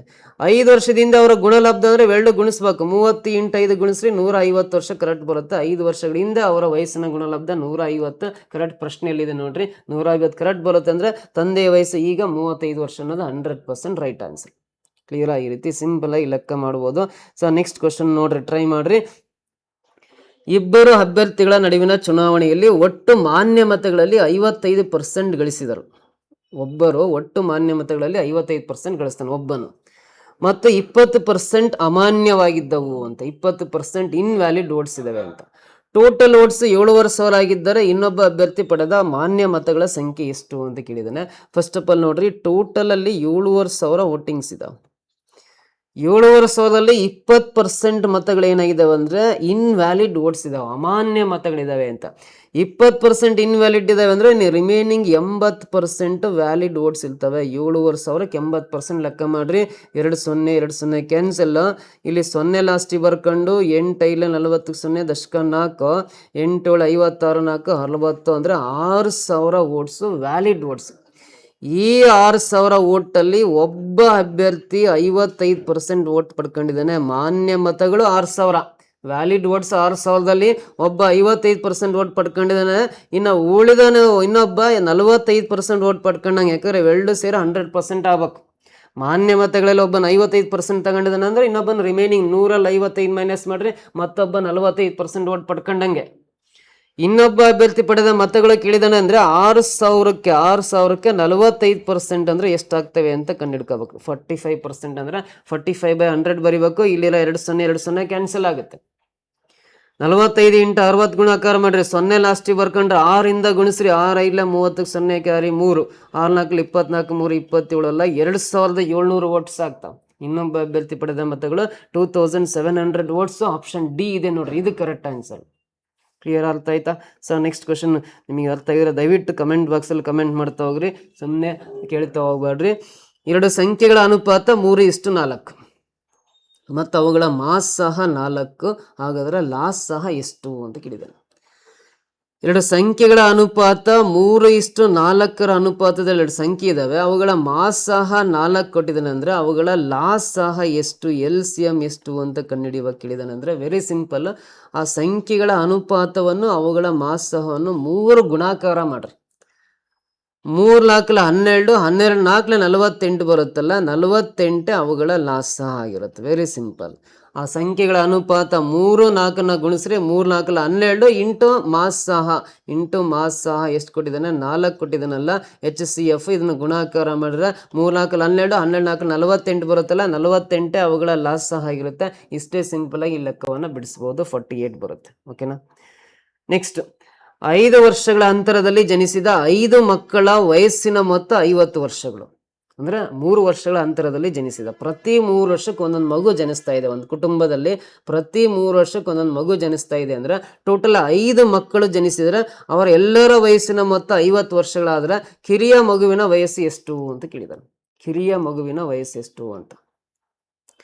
ಸೊ 5 ಮಕ್ಕಳ ಒಟ್ಟು ವಯಸ್ಸು 50 ವರ್ಷ ಕೊಟ್ಟಿದಾರಲ್ಲ, ಈ 50 ವರ್ಷನ 5 ಮಕ್ಕಳಲ್ಲ 5ರಿಂದ ಬಾಗ್ಸ್ರಿ. 5ರಿಂದ ಬಾಗ್ಸ್ರಿ ಅಂದ್ರೆ 5 10 50 ಬರುತ್ತಲ್ಲ, 10 ಬರುತ್ತಲ್ಲ. ಈ 10 ಅನ್ನೋದು ಆ 5 ಜನ ಮಕ್ಕಳಲ್ಲಿ ಮಧ್ಯದ ಮಗುವಿನ ವಯಸ್ಸು 10 ವರ್ಷ ಅಂತ. ಮಧ್ಯದ ಮಗುವಿನ ವಯಸ್ಸು 10 ವರ್ಷ. ಇದಕ್ಕಿಂತ ದೊಡ್ಡವನಿಗೆ 3 ವರ್ಷ ಜಾಸ್ತಿ. ಯಾಕಂದ್ರೆ ಪ್ರತಿ 3 ವರ್ಷಕ್ಕೆ ಒಮ್ಮೆ ಒಂದು ಮಗು ಹುಡ್ತಾ ಇದೆ ಅಂದ್ರೆ ಅದಕ್ಕಿಂತ 3 ವರ್ಷ ಜಾಸ್ತಿ ಅಂದ್ರೆ 13 ವರ್ಷ ಆಗುತ್ತೆ. ಇವನಿಗಿಂತ 3 ವರ್ಷ ಜಾಸ್ತಿ ಅಂದ್ರೆ ಅತಿ ದೊಡ್ಡವನಿಗೆ 16 ವರ್ಷ. ಹತ್ತರಲ್ಲಿ 3 ಮೈನಸ್ ಮಾಡ್ರಿ 7 ವರ್ಷ ಆಗುತ್ತೆ. 7ರಲ್ಲಿ 3 ಮೈನಸ್ ಮಾಡ್ರಿ 4 ವರ್ಷ ಆಗುತ್ತೆ. ನೋಡ್ರಿ, ಚಿಕ್ಕವನಿಗೆ 4 ವರ್ಷ, ಅವನಿಗಿಂತ ದೊಡ್ಡವನಿಗೆ 7 ವರ್ಷ. ಪ್ರತಿ 3 ವರ್ಷಕ್ಕೆ ಒಬ್ಬನ ಹುಟ್ಟಿದೆ ಅಂದ್ರೆ ಇನ್ನೊಬ್ಬನಿಗೆ 10 ವರ್ಷ, ಮತ್ತೊಬ್ಬರಿಗೆ 13 ವರ್ಷ, ಅತಿ ದೊಡ್ಡವರಿಗೆ 16 ವರ್ಷ. ಇವೆಲ್ಲ ಸಂಖ್ಯೆ ಕೂಡ್ರಿ. 16 + 13 29 + 10 39 + 7 46 + 4 ಅಂದ್ರೆ ಟೋಟಲ್ ಎಲ್ಲರದ್ದು ಸೇರಿ ಒಟ್ಟು ವಯಸ್ಸು 50 ವರ್ಷ ಕರೆಕ್ಟ್ ಆಗುತ್ತೆ. ಅಂದ್ರೆ ಅತ್ಯಂತ ಚಿಕ್ಕ ಮಗುವಿನ ವಯಸ್ಸು 4 ವರ್ಷ ಕರೆಕ್ಟ್. ದೊಡ್ಡಂದು ಏನಾರು ಕೇಳಿದ್ರೆ 16 ವರ್ಷ ಬರೀಬೇಕಾಯ್ತು. ಚಿಕ್ಕ ಮಗುವಿನ ವಯಸ್ಸು ಅತ್ಯಂತ ಯಂಗೆಸ್ಟ್ ಚೈಲ್ಡ್ನ ಏಜ್ ಎಷ್ಟು ಅಂತ ಕೇಳಿದಾನೆ. Age of the youngest child ಅಂದ್ರೆ 4 years ಆಗುತ್ತೆ. Option A is the correct answer. ಇಷ್ಟೇ ಸಿಂಪಲ್ ಆಗಿ ಈ ಲೆಕ್ಕವನ್ನು ನಾವು ಬಿಡಿಸ್ತೀವಿ. ನೆಕ್ಸ್ಟ್ ಕ್ವಶನ್ ಬನ್ನಿ, ಮುಂದಿನ ಪ್ರಶ್ನೆ ಏನಿದೆ ಅಂತ. ಒಂದು ನಿರ್ದಿಷ್ಟ ಕೋಡ್ನಲ್ಲಿ ಚಿಲ್ಡ್ರನ್ ಎಂಬ ಪದವನ್ನು, ಚಿಲ್ಡ್ರನ್ ಅಂದರೆ CHILDREN ಅಂತ ಬರೀತೀವಿ. ಚಿಲ್ಡ್ರನ್ ಎಂಬ ಪದವನ್ನು ಏನಂತ ಬರ್ದಾರೆ ಅಂದರೆ BGHK ESF ಅಂತ ಬರ್ದಾರೆ. ESF ಅಂತ ಬರ್ಕೊಂಡಾರಂದ್ರೆ ಸೊ ನೋಡ್ರಿ, ಬರೆಯಲಾಗಿದೆ ಅದೇ ಕೋಡ್ನಲ್ಲಿ, ಇದು ಅದೇ ಅಂತ ಆಗ್ಬೇಕು. ಅದೇ ಕೋಡ್ನಲ್ಲಿ ಜಾಮಿಟ್ರಿ ಎಂಬ ಪದವನ್ನು, ಅದೇ ಕೋಡ್ನಲ್ಲಿ ಜಾಮಿಟ್ರಿ ಎಂಬ ಪದವನ್ನು ಯಾವ ರೀತಿ ಬರೀಬಹುದು ಅಂತ ಪ್ರಶ್ನೆ ಕೇಳಿದ್ದಾನೆ. ಅದೇ ಕೋಡ್ ಪ್ರಕಾರ ಜಾಮಿಟ್ರಿಯನ್ನು ಯಾವ ಥರ ಬರಿತೀವಿ ಅಂತ. ಸೊ ಇಲ್ಲಿ ABCDEFGHIJKLMNOPQRSTUVWXYZ ಆಲ್ಫಾಬೆಟ್ಸ್ ಏನಿಂದ Z ತನಕ ಬರ್ಕೊಂಡು ಇಲ್ಲಿ ಮೊದಲನೇ ಅಕ್ಷರ ಸಿಗೆ ಬಿ ಬರ್ದಾರೆ ಅಂದರೆ ಸಿನ ಹಿಂದಿನ ಅಕ್ಷರ ಬಿ ಬರ್ದಾರೆ ಅಂದರೆ ಇಲ್ಲಿ ಜಿನ ಹಿಂದಿನ ಅಕ್ಷರ ಬರ್ಕೊಂಡ್ರೆ ಎಫ್ ಬರುತ್ತೆ. ನಮಗೆ ಬೇಕಾಗಿರೋ ಆನ್ಸರಲ್ಲಿ ಫಸ್ಟ್ ಲೆಟರ್ ಎಫ್ ಇರಬೇಕು. ಇದರಲ್ಲಿ ಫಸ್ಟ್ ಲೆಟರ್ ಎಫ್ ಇದೆ, ಇದರಲ್ಲಿ ಎಫ್ ಇದೆ, ಇಲ್ಲಿ ಎಚ್, ಇಲ್ಲಿ ಎಚ್ ಇರೋದ್ರಿಂದ ಸಿ ಮತ್ತು ಡಿ ರಾಂಗ್ ಆನ್ಸರ್. ಎಚ್ಗೆ ಜಿ ಬರ್ದಾರೆ ಅಂದರೆ ಎಚ್ನ ಹಿಂದಿನ ಅಕ್ಷರ ಜಿ ಇದೆ ಅಂದರೆ ಇಲ್ಲಿ ಇನ ಹಿಂದಿನ ಅಕ್ಷರ ಬರೀಬೇಕು, ಡಿ ಬರುತ್ತೆ, ಎಫ್ ಡಿ ಬಂತು. ಇದರಲ್ಲಿ ಎಫ್ ಡಿ ಇದೆ, ಇದರಲ್ಲಿ ಎಫ್ ಡಿ ಇದೆ. ಐಗೆ ಎಚ್ ಬರ್ದಾರೆ ಅಂದರೆ ಐನ ಹಿಂದಿನ ಅಕ್ಷರ ಎಚ್ ಇದೆ ಅಂದರೆ ಇಲ್ಲಿ ಓನ ಹಿಂದಿನ ಅಕ್ಷರ ಬರೀಬೇಕು, ಎನ್ ಬರುತ್ತೆ, ಎಫ್ ಡಿ ಎನ್ ಆಯ್ತು. ನೆಕ್ಸ್ಟ್ ಎಲ್ಗೆ ಕೆ ಬರ್ದಾರೆ ಅಂದರೆ ಎಲ್ಲ ಹಿಂದಿನ ಅಕ್ಷರ ಕೆ ಇದೆ ಅಂದರೆ ಇಲ್ಲಿ ಎಮ್ನ ಹಿಂದಿನ ಅಕ್ಷರ ಬರೀಬೇಕು, ಎಲ್ ಬರುತ್ತೆ, ಎಫ್ ಡಿ ಎನ್ ಎಲ್ ಬರುತ್ತೆ. ಎಫ್ ಡಿ ಎನ್ ಎಮ್ ಇದೆ ಅಂದರೆ ಇದು wrong. F D N L ಇದೆ ಅಂದರೆ ಆಪ್ಷನ್ ಬಿನೇ ಕರೆಕ್ಟ್ ಆನ್ಸರ್. ಮುಂದಿನ ಅಕ್ಷರಗಳನ್ನು ನೋಡ್ಕೊಂತ ಕೂರೋ ಅವಶ್ಯಕತೆ ಇಲ್ಲ, ಆಪ್ಷನ್ ಬಿ ಅಂತ ಆನ್ಸರ್ ನಮಗೆ ಸಿಕ್ಕಾಯ್ತು ಇದರಲ್ಲಿ. ನೆಕ್ಸ್ಟ್ ಕ್ವಶನ್ ನೋಡ್ರಿ, ಮುಂದಿನ ಪ್ರಶ್ನೆ. ಕ್ಯೂ ನಿಖರವಾಗಿ ಎಂನ ಪೂರ್ವಕ್ಕೆ ಮತ್ತು ಎಂ ನಿಖರವಾಗಿ ಆರ್ನ ದಕ್ಷಿಣಕ್ಕೆ ಇದ್ದರೆ ಕ್ಯೂ ಯು ಆರ್ನಿಂದ ಯಾವ ದಿಕ್ಕಿನ ಕಡೆಗೆ ಇದ್ದಾನೆ ಅಂತ ಕೇಳಿದ್ದಾರೆ. ಕ್ಯೂ ನಿಖರವಾಗಿ ಎಂನ ಪೂರ್ವಕ್ಕೆ ಅಂತ ಇದೆಯಲ್ಲ, ಫಸ್ಟ್ ಎಂ ಬರ್ಕೊಳ್ಳೋಣ. ಎಂನ ಪೂರ್ವ ದಿಕ್ಕಿಗೆ ಬಲಗಡೆಗೆ ಕ್ಯೂ ಇದ್ದಾನೆ ಅಂತ. ಎಂನ ಪೂರ್ವಕ್ಕೆ ಇದು ಕಡೆ ಬರೋ ಪೂರ್ವ, ಮೇಲ್ ಬರೋ ಉತ್ತರ, ಕೆಳಗಡೆ ದಕ್ಷಿಣ, ಈ ಸೈಡ್ ಬರೋಲ್ಲ ಪಶ್ಚಿಮ ಆಗುತ್ತೆ. ಎಂನ ಪೂರ್ವ ಕ್ಯೂ ಇದ್ದಾನೆ ಅಂತ. ಕ್ಯೂ ನಿಖರವಾಗಿ ಎಂನ ಪೂರ್ವಕ್ಕೆ ಮತ್ತು ಎಂ ನಿಖರವಾಗಿ ಆರ್ನ ದಕ್ಷಿಣಕ್ಕೆ ಇದ್ದರೆ, ಎಮ್ಮನನ್ನು ಆರ್ನಿಂದ ದಕ್ಷಿಣಕ್ಕೆ ಇರ್ಬೇಕಂದ್ರೆ ಆರ್ನ ಮೇಲ್ ಬರಿಬೇಕಾಗತ್ತೆ. ಆರ್ನ ಕೆಳಗಡೆ ಎಂ ಇದ್ದಾನೆ ಅಂದರೆ ಆರ್ನ ದಕ್ಷಿಣಕ್ಕೆ ಎಂ ಇದ್ದಾನೆ ಅಂತ. ಎಂ ನಿಖರವಾಗಿ ಆರ್ನ ದಕ್ಷಿಣಕ್ಕೆ ಅಂದರೆ ಆರಿಂದ ಕೆಳಗಡೆ ಇದ್ದಾನೆ ಅಂದರೆ ಆರ್ನ ದಕ್ಷಿಣಕ್ಕೆ ಎಂ ಇದ್ದಾನೆ ಅಂತ. ಸೊ ಪ್ರಶ್ನೆ ಏನು ಕೇಳಿದಾರೆ ಹೋದ್ರೆ, ಕ್ಯೂ ಯು ಆರ್ನಿಂದ ಯಾವ ದಿಕ್ಕಿನ ಕಡೆಗಿದ್ದಾನೆ ಅಂತ. ಈ ಕ್ಯೂ ಅನ್ನು ಆರ್ನಿಂದ ಯಾವ ದಿಕ್ಕು ಅಂತ ಹೇಳ್ಬೇಕು ನೋಡ್ರಿ. ಆರ್ನಿಂದ ಮೇಲ್ ಹೋದ್ರೆ, ಆರ್ನಿಂದ ಮೇಲ್ ಹೋದ್ರೆ ಉತ್ತರ ದಿಕ್ಕು, ಆರ್ನಿಂದ ಈ ಕಡೆ ಬಂದ್ರೆ ಇದು ಪೂರ್ವ, ಆರ್ನಿಂದ ಈ ಕಡೆ ಬಂದ್ರೆ ಪೂರ್ವ, ಮೇಲ್ ಹೋದ್ರೆ ಉತ್ತರ, ಆರಿಂದ ಈ ಕಡೆ ಬಂದ್ರೆ ಪಶ್ಚಿಮ, ಆರಿಂದ ಕೆಳಗಡೆ ಎಕ್ಸಾಕ್ಟ್ ಕೆಳಗಡೆ ಬಂದ್ರೆ ಇದು ದಕ್ಷಿಣ. ಬಟ್ ಕ್ಯೂ ಅನ್ನು ಈ ಪೂರ್ವ ಮತ್ತು ದಕ್ಷಿಣ ನಡುವೆ ಇದ್ದಾನೆ, ಪೂರ್ವ ಮತ್ತು ದಕ್ಷಿಣ ನಡುವೆ ಇದ್ದಾನೆ ಅಂದ್ರೆ ಇದು ಯಾವ ದಿಕ್ಕು ಅಂತ ಕೇಳಿದಾರಲ್ಲ, ನಾನಿಲ್ಲಿ VIN ಅಂತ ಬರೀತೀನಿ. ಸೊ ಇಲ್ಲಿ ವಿ ಫಾರ್ ವಾಯುವ್ಯ, ಐ ಫಾರ್ ಈಶಾನ್ಯ, ಎನ್ ಫಾರ್ ನೈಋತ್ಯ, ಎ ಫಾರ್ ಆಗ್ನೇಯ ಅಲ್ಲ. ಸೊ ಆಗ್ನೇಯ ದಿಕ್ಕಿನ ಕಡೆಗೆ ಕ್ಯೂ ಇದ್ದಾನೆ. ಕ್ಯೂ ಅನ್ನು ಆರ್ನಿಂದ ಆಗ್ನೇಯ ದಿಕ್ಕಿನ ಕಡೆಗೆ ಇದ್ದಾನೆ. ಆಗ್ನೇಯ ದಿಕ್ಕು ಅಂದ್ರೆ ಇದು ಈಸ್ಟ್, ಇದು ಸೌತ್ ಅಂದ್ರೆ ಇಂಗ್ಲಿಷಲ್ಲಿ ಸೌತ್ ಈಸ್ಟ್ ಡೈರೆಕ್ಷನ್ ಅಂತ ಕರಿತೀವಿ. ಸೌತ್ ಈಸ್ಟ್ ಡೈರೆಕ್ಷನ್ ಅಂದ್ರೆ ಇದು ಆಗ್ನೇಯ ದಿಕ್ಕಾಗುತ್ತೆ, ಕನ್ನಡದಲ್ಲಿ ಇದನ್ನ ಆಗ್ನೇಯ ದಿಕ್ಕು ಅಂತ ಕರಿತೀವಿ. ನಾರ್ತ್ ಈಸ್ಟ್ ಡೈರೆಕ್ಷನ್ ಅಂದ್ರೆ ಇದು ಈಶಾನ್ಯ ದಿಕ್ಕಾಗುತ್ತೆ. ನಾರ್ತ್ ವೆಸ್ಟ್ ಡೈರೆಕ್ಷನ್ ಅಂದ್ರೆ ಇದು ವಾಯುವ್ಯ ದಿಕ್ಕು ಅಂತ ಆಪ್ಷನ್ ಬರಿತೀವಿ. North west, south west direction ಅಂದ್ರೆ ಇದು ನೈಋತ್ಯ ದಿಕ್ಕಾಗುತ್ತೆ. ಸೊ ಅವನಿರೋದು ಆಗ್ನೇಯ ದಿಕ್ಕು, ಅದನ್ನ ಸೌತ್ ಈಸ್ಟ್ ಅಂತ ಕರಿತೀವಿ. ಈ ಥರ್ಡ್ ಆಪ್ಷನ್ ಸಿ ಇದೆಯಲ್ಲ, ಇದು ಕರೆಕ್ಟ್ ಆನ್ಸರ್ ಆಗುತ್ತೆ, ಆಗ್ನೇಯ ದಿಕ್ಕು. ಕ್ಯೂ ಅನ್ನು ಆರಿಂದ ಆಗ್ನೇಯ ದಿಕ್ಕಿನ ಕಡೆಗಿದ್ದಾನೆ ಅಂತ ಹೇಳ್ತೀವಿ. ಓಕೆನಾ. ಸೊ ನೆಕ್ಸ್ಟ್ ಮುಂದಿನ ಪ್ರಶ್ನೆ. 500 ಕಾರ್ಮಿಕರು ಒಂದು ಕೆಲಸವನ್ನು 8 ದಿನಗಳಲ್ಲಿ ಮುಗಿಸಬಲ್ಲವರು. ಅದೇ ಕೆಲಸವನ್ನು ಎಷ್ಟು ಕಾರ್ಮಿಕರು 5 ದಿನಗಳಲ್ಲಿ ಮುಗಿಸುತ್ತಾರೆ ಅಂತ. ಸೊ ಇಲ್ಲಿ ಕಾರ್ಮಿಕರ ಸಂಖ್ಯೆ ಕೊಟ್ಟಿದ್ದಾನೆ, ಕೆಲಸಗಾರ ಸಂಖ್ಯೆ, ಕಾರ್ಮಿಕರ ಸಂಖ್ಯೆ ಮತ್ತು ದಿನಗಳ ಸಂಖ್ಯೆ ಅಂತ ಟೈಮ್ ಅಂಡ್ ವರ್ಕ್ಗೆ ಸಂಬಂಧಪಟ್ಟಂತ, ಅದರಲ್ಲಿ ಚೈನ್ ರೂಲಿಗೆ ಸಂಬಂಧಪಟ್ಟಂತ ಪ್ರಶ್ನೆ. 500 ಜನ ಕಾರ್ಮಿಕರು ಇದ್ದಾರೆ. 500 ಜನ ಕಾರ್ಮಿಕರು ಒಂದು ಕೆಲಸ ಮಾಡ್ಲಿಕ್ಕೆ ಅವರಿಗೆ 5 ಡೇಸ್ ಬೇಕು. ಹಾಗಾದ್ರೆ ಎಷ್ಟು ಜನ ಕಾರ್ಮಿಕರು ಅದೇ ಕೆಲಸವನ್ನ 8 ಡೇಸಲ್ಲಿ ಮಾಡ್ತಾರೆ ಅಂತ ಕ್ವಶನ್ ಕೇಳಿದಾನೆ. ಸಾರಿ, 8 ಡೇಸ್, ಫಸ್ಟ್ 8 ಡೇಸಲ್ಲಿ ಮಾಡ್ತಾರೆ ಅಂತಿದೆ. ಇದು ಉಲ್ಟಾ ಆಗಿದೆ. 500 ಜನ ಕಾರ್ಮಿಕರು 8 ದಿನದಲ್ಲಿ ಆ ಕೆಲಸ ಮುಗಿಸಿದ್ರೆ ಎಷ್ಟು ಜನ ಕಾರ್ಮಿಕರು ಅದೇ ಕೆಲಸವನ್ನ 5 ಡೇಸಲ್ಲೇ ಮಾಡ್ತಾರೆ ಅಂತ ಕ್ವಶನ್ ಕೇಳಿದಾನೆ. ಅಂದ್ರೆ ವೆರಿ ಸಿಂಪಲ್. ಈ ತರ ಕ್ವಶನ್ ಕೇಳಿದಾಗ ಯಾವುದೇ ಫಾರ್ಮುಲಾ ಅವಶ್ಯಕತೆ ಇಲ್ಲ. ಕೆಳಗಿರೋ ನಂಬರ್ಸ್ ಮೇಲಿರೋ ನಂಬರ್ಸ್ ಯಾವ ಕ್ಯಾನ್ಸಲ್ ಆಗಿದ್ರೆ ಕ್ಯಾನ್ಸಲ್ ಮಾಡ್ಕೊಳ್ರಿ. ಸೊ ಇದು 5 1 5, ಇದು 5 1 5, 2 0 ಪಕ್ಕ ಬರೆಯೋಣ. ಇಲ್ಲಿ x × 1 ಅಂದ್ರೆ ಎಕ್ಸೇ ಬರುತ್ತೆ. ಅದು ಕಾರ್ಮಿಕರ ಸಂಖ್ಯೆ. 100 × 8 ಅಂದ್ರೆ 800 ಬರುತ್ತಲ್ಲ. 800 ಜನ ಕಾರ್ಮಿಕರು ಇದ್ರೆ ಮಾತ್ರ ಆ ಕೆಲಸ 5 ಡೇಸಲ್ಲಿ ಮುಗಿಯುತ್ತೆ. ಆಪ್ಷನ್ ಎ ಇದೆ ನೋಡ್ರಿ, ಇದು ಕರೆಕ್ಟ್ ಆನ್ಸರ್ ಆಗುತ್ತೆ. ಕ್ಲಿಯರ್ ಆಗುತ್ತಾಯ್ತಾ? ಸೊ ನೆಕ್ಸ್ಟ್ ಮುಂದಿನ ಪ್ರಶ್ನೆ. ಒಂದು ವರ್ಷದಲ್ಲಿ ಆಗಸ್ಟ್ 25 ಗುರುವಾರವಾಗಿದ್ದರೆ ಆ ತಿಂಗಳಲ್ಲಿ ಸೋಮವಾರಗಳ ಸಂಖ್ಯೆ ಎಷ್ಟು ಅಂತ. ಆಗಸ್ಟ್ 25ನೇ ತಾರೀಕು ಗುರುವಾರ ಬರ್ತಾ ಇದೆ ಅಂತ. ಸೊ ಆಗಸ್ಟ್ 25ನೇ ತಾರೀಕು ಗುರುವಾರ. ನೋಡ್ರಿ, ಫಸ್ಟ್ ನಾವು ಯಾವಾಗಲೂ ಕ್ಯಾಲೆಂಡರ್ ಬರಿಬೇಕಂದ್ರೆ ಭಾನುವಾರ, ಭಾನುವಾರ ಆದಮೇಲೆ ಸೋಮವಾರ, ಸೋಮವಾರ ಆದಮೇಲೆ ನೆಕ್ಸ್ಟ್ ಮಂಗಳವಾರ, ಮಂಗಳವಾರ ಆದಮೇಲೆ ಬುಧವಾರ, ಬುಧವಾರ ನೆಕ್ಸ್ಟ್ ಗುರುವಾರ, ಶುಕ್ರವಾರ, ಶನಿವಾರ ಅಂತ ಕ್ಯಾಲೆಂಡರ್ ಬರಿತೀವಲ್ಲ. ಸೊ ಆಗಸ್ಟ್ 25ನೇ ತಾರೀಕು ಗುರುವಾರ ಅಂತ ಹೇಳಿದ್ದಾರೆ. ಆ ತಿಂಗಳಲ್ಲಿ ಬರ್ತಕ್ಕಂಥ ಸೋಮವಾರಗಳ ಸಂಖ್ಯೆ 25 ಗುರುವಾರ ಆದಮೇಲೆ 26 ಶುಕ್ರವಾರ, 27 ಶನಿವಾರ, 27 ಶನಿವಾರ ಆದಮೇಲೆ ಆಗಸ್ಟ್ 28ನೇ ತಾರೀಕು ಭಾನುವಾರ, 29ನೇ ತಾರೀಕು ಸೋಮವಾರ, 30ನೇ ತಾರೀಕು ಮಂಗಳವಾರ, 31 ಬುಧವಾರ, ಆಗಸ್ಟ್ 31ನೇ ತಾರೀಕೆ ಲಾಸ್ಟ್ ಡೇಟ್. ಇಲ್ಲಿಗೆ ಅಂದರೆ ಇಲ್ಲಿ ಸೋಮವಾರಗಳ ಸಂಖ್ಯೆ ಬೇಕಂದ್ರೆ ಲಾಸ್ಟ್ ಸೋಮವಾರ 29ನೇ ತಾರೀಕು ಕೊನೆ ಸೋಮವಾರ ಆಗಿರುತ್ತೆ. 29ರಲ್ಲಿ 7 ಮೈನಸ್ ಮಾಡ್ರಿ, 22ನೇ ತಾರೀಕು ಸೋಮವಾರನೇ ಆಗಿರುತ್ತೆ. 22ರಲ್ಲಿ 7 ಮೈನಸ್ ಮಾಡ್ರಿ, 15ನೇ ತಾರೀಕು ಸೋಮವಾರನೇ ಆಗಿರುತ್ತೆ. 15ರಲ್ಲಿ 7 ಮೈನಸ್ ಮಾಡ್ರಿ, 8ನೇ ತಾರೀಕು ಸೋಮವಾರ ಆಗುತ್ತೆ. 8ರಲ್ಲಿ 7 ಮೈನಸ್ ಮಾಡ್ರೆ 1ನೇ ತಾರೀಕು ಸೋಮವಾರನೇ ಆಗಿರುತ್ತೆ.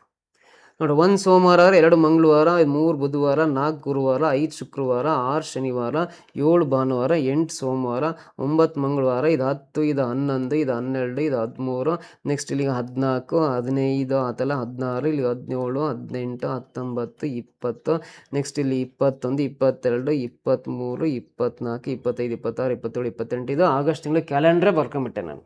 ಇಷ್ಟೆಲ್ಲ ಬೇಕಾಗಿರಲ್ಲ, ನಿಮಗೆ ಕ್ಲಾರಿಟಿ ಸಿಗಲಿ ಅಂತ ಬರ್ಕೊಂಡೆ. ಹಾಗಾದ್ರೆ ಈ ಆಗಸ್ಟ್ ತಿಂಗಳಲ್ಲಿ ಎಷ್ಟು ಸೋಮವಾರ ಇದಾವೆ ಅಂದರೆ 1 2 3 4 5 ಸೋಮವಾರಗಳು ಬರ್ತವೆ. Option C correct answer. 5 ಸೋಮವಾರ ಇದಾವೆ ಅಂತ. ಓಕೆನಾ? ನೆಕ್ಸ್ಟ್, ತ್ರಿಕೋನದ ಕೋನಗಳು 2:3:4 ಅನುಪಾತದಲ್ಲಿವೆ. ಅತಿ ದೊಡ್ಡ ಕೋನ ಯಾವುದು? ನೋಡ್ರಿ, ಒಂದು ತ್ರಿಭುಜದ ಕೋನಗಳು 2:3:1. ಒಂದು ತ್ರಿಭುಜದಲ್ಲಿ 3 ಕೋನಗಳಿರ್ತವೆ. 3 ಕೋನಗಳ ಅನುಪಾತ 2:3:4 ಇದೆ. ಅಂದ್ರೆ ಅದರಲ್ಲಿ ಅತಿ ದೊಡ್ಡ ಕೋನದ ಅಳತೆ ಎಷ್ಟು ಡಿಗ್ರಿ ಅಂತ ಕೇಳಿದ್ದಾನೆ. ಇಲ್ಲಿ 2 + 3 5, 5 + 4 9 ಅಲ್ಲ. ಟೋಟಲ್ ರೇಷಿಯೋ 9ಕ್ಕೆ ಟೋಟಲ್ ಎಷ್ಟು ಡಿಗ್ರಿ ಅಂದರೆ 180 ಡಿಗ್ರಿ ಇರುತ್ತೆ. ಟೋಟಲ್ ರೇಷಿಯೋ 9ಕ್ಕೆ ಟೋಟಲ್ 180 ಡಿಗ್ರಿ ಇರುತ್ತಲ್ಲ. ಇದು 9 2 18, 0 ಪಕ್ಕ ಬೆಲೆಯನ್ನು 20 ಡಿಗ್ರಿ ಆಯ್ತು. ಸೊ ಈ 20ನ್ನ ಇಂಟು ಅತಿ ದೊಡ್ಡ ಕೋನ ಬೇಕು ಅಂದರೆ ದೊಡ್ಡ ಕೋನದ ಅನುಪಾತ ಅಂದರೆ ಅತಿ ದೊಡ್ಡ ಸಂಖ್ಯೆ ಆಗಿರುತ್ತೋ ಅದೇ ದೊಡ್ಡ ಕೋನದ ಅನುಪಾತ 20 × 4 ಗುಣಿಸ್ರಿ. ಅತಿ ದೊಡ್ಡ ಕೋನ 80 ಡಿಗ್ರಿನೇ ದೊಡ್ಡ ಕೋನ. 80 ಡಿಗ್ರಿ ಅನ್ನೋದು ಆಪ್ಷನ್ ಏನಲ್ಲಿದೆ ನೋಡ್ರಿ, ಇದು ಕರೆಕ್ಟ್ ಆನ್ಸರ್. ಇಷ್ಟೇ ಆನ್ಸರ್ ಮಾಡೋದು ಸಿಂಪಲ್ ಆಗಿ. ನೆಕ್ಸ್ಟ್ ಲಾಸ್ಟ್ ಡೈರೆಕ್ಷನ್ ಟೆಸ್ಟ್ ಇದೆ ನೋಡ್ರಿ, ಲಾಸ್ಟ್ ಅಂಡ್ ಫೈನಲ್ ಕ್ವಶನ್ ನಿಮ್ಮ ಪರೀಕ್ಷೆಗೆ. ರಾಜೇಶ್ ದಕ್ಷಿಣಕ್ಕೆ 25 ಮೀಟರ್ ನಡೆದರು ಅಂತಿದೆಯಲ್ಲ. ಈ ಡೈರೆಕ್ಷನ್ ಟೆಸ್ಟ್ ಮೇಲೆ ಪ್ರಶ್ನೆ ಕೇಳಿದಾಗ ನಾನು ಹೇಳ್ಕೊಟ್ಟಿದ್ದೆನಲ್ಲ, ನೀವು ಎಕ್ಸಾಮ್ ಹಾಲಲ್ಲಿ ಯಾವ ದಿಕ್ಕಿನ ಕಡೆ ಯಾರು ಕುತ್ಕೊಂಡಿರಿ, ನೀವು ಬರೆಯೋ ಡಯಾಗ್ರಾಮ್ನಲ್ಲಿ ಮೇಲೆ ಉತ್ತರ ಬರೀಬೇಕು, ಕೆಳಗಡೆ ದಕ್ಷಿಣ ಬರೀಬೇಕು, ಬಲಭಾಗಕ್ಕೆ ಪೂರ್ವ ಬರೀಬೇಕು, ಎಡಭಾಗಕ್ಕೆ ಪಶ್ಚಿಮ ದಿಕ್ಕು ಬರೀಬೇಕು. ಸೊ ಇಷ್ಟು ಬರ್ಕೊಂಡು ಉತ್ತರದಿಂದ ಸ್ಟಾರ್ಟ್ ಮಾಡಿ ಲೆಫ್ಟ್ ಟು ರೈಟ್, ಈ ಥರ left to right, left to right combination ಬರೀತಾ ಹೋಗ್ರಿ. ಈ ಥರ ಬರ್ಕೊಂತ ಹೋಗಿ ರಾಜೇಶ್ ದಕ್ಷಿಣಕ್ಕೆ 25 ಮೀಟರ್ ನಡೆದರು ಅಂತಿದೆ. ದಕ್ಷಿಣಕ್ಕೆ 25 ಮೀಟರ್ ನಡೆದರು ಅಂದರೆ ದಕ್ಷಿಣಕ್ಕೆ 25 ಸಂಖ್ಯೆ ಬರೀತೀನಿ. ನಂತರ ಎಡಕ್ಕೆ ತಿರುಗಿ 20 ಮೀಟರ್, ದಕ್ಷಿಣದಿಂದ ಎಡಕ್ಕೆ ಅಂದರೆ ಪೂರ್ವಕ್ಕೆ ತಿರುಗಿ 20 ಮೀಟರ್ ನಡೆದರು ಅಂತಿದೆ, 20 ಬರೀತೀನಿ. ನಂತರ ಎಡಕ್ಕೆ ತಿರುಗಿ 25 ಮೀಟರ್ ನಡೆದರು ಅಂತಿದೆಯಲ್ಲ, 25 ಬರೀತೀನಿ. ಮತ್ತೆ ಬಲಕ್ಕೆ ತಿರುಗಿ, ಇಲ್ಲಿಂದ ಬಲ ಅಂದರೆ ವಾಪಸ್ ಪೂರ್ವ, ನೋಡ್ರಿ ಇಲ್ಲಿಂದ ಬಲ ರೈಟ್ ಸೈಡ್ ಅಂದರೆ ವಾಪಸ್ ಪೂರ್ವಕ್ಕೆ 15 ಮೀಟರ್ ನಡೆದರು ಅಂತಿದೆ. ಆರಂಭಿಕ ಹಂತದಿಂದ ಅವನು ಎಷ್ಟು ದೂರದಲ್ಲಿ ಮತ್ತು ಯಾವ ದಿಕ್ಕಿಗಿದ್ದಾನೆ ಅಂತ ಕೇಳಿದಾಗ ನೋಡ್ರಿ, ಈ ಮೆಥಡಲ್ಲಿ ಆನ್ಸರ್ ಮಾಡ್ಬೇಕಂದ್ರೆ ಒಂದೇ ದಿಕ್ಕಲ್ಲಿ 2 ಸಂಖ್ಯೆ ಇದ್ರೆ ಇವೆರಡು ಪ್ಲಸ್ ಮಾಡ್ಕೊಳ್ರಿ. 20 + 15 ಇವೆರಡು ಕೂಡಿದಾಗ ಎಷ್ಟು ಬರುತ್ತೆ? 35 ಬರುತ್ತೆ. 35 ಬರ್ಕೊಳ್ಳೋಣ, ಇವುಗಳ ಅವಶ್ಯಕತೆ ಇಲ್ಲ. ಈ ಮೆಥಡಲ್ಲಿ ಆಪೋಸಿಟ್ ಡೈರೆಕ್ಷನ್ ನಂಬರ್ಸ್ ಮೈನಸ್ ಮಾಡಬಹುದು. ಉತ್ತರ ದಿಕ್ಕಲ್ಲಿರೋ 25, ಅದರ ವಿರುದ್ಧ ದಿಕ್ಕಲ್ಲಿ ದಕ್ಷಿಣ ದಿಕ್ಕಲ್ಲಿರೋ 25, ಇದರಲ್ಲಿ ಇದನ್ನು ಮೈನಸ್ ಮಾಡ್ತೀನಿ. ಇಲ್ಲಿ ಏನು ಉಳಿಯಲ್ಲ, ಇಲ್ಲಿ ಏನು ಉಳಿಯಲ್ಲ. ಪೂರ್ವ ದಿಕ್ಕತ್ರ 35 ಇದೆ, ಇದರ ವಿರುದ್ಧ ದಿಕ್ಕಲ್ಲಿ ಯಾವ ಸಂಖ್ಯೆನೇ ಇಲ್ಲ. ಇದು ಒಂದೇ ಸಂಖ್ಯೆ ಉಳ್ಕೊಂಡಿದೆ, ಬೇರೆ ಯಾವುದೇ ದಿಕ್ಕತ್ರ ಯಾವ ಸಂಖ್ಯೆನೇ ಇಲ್ಲ.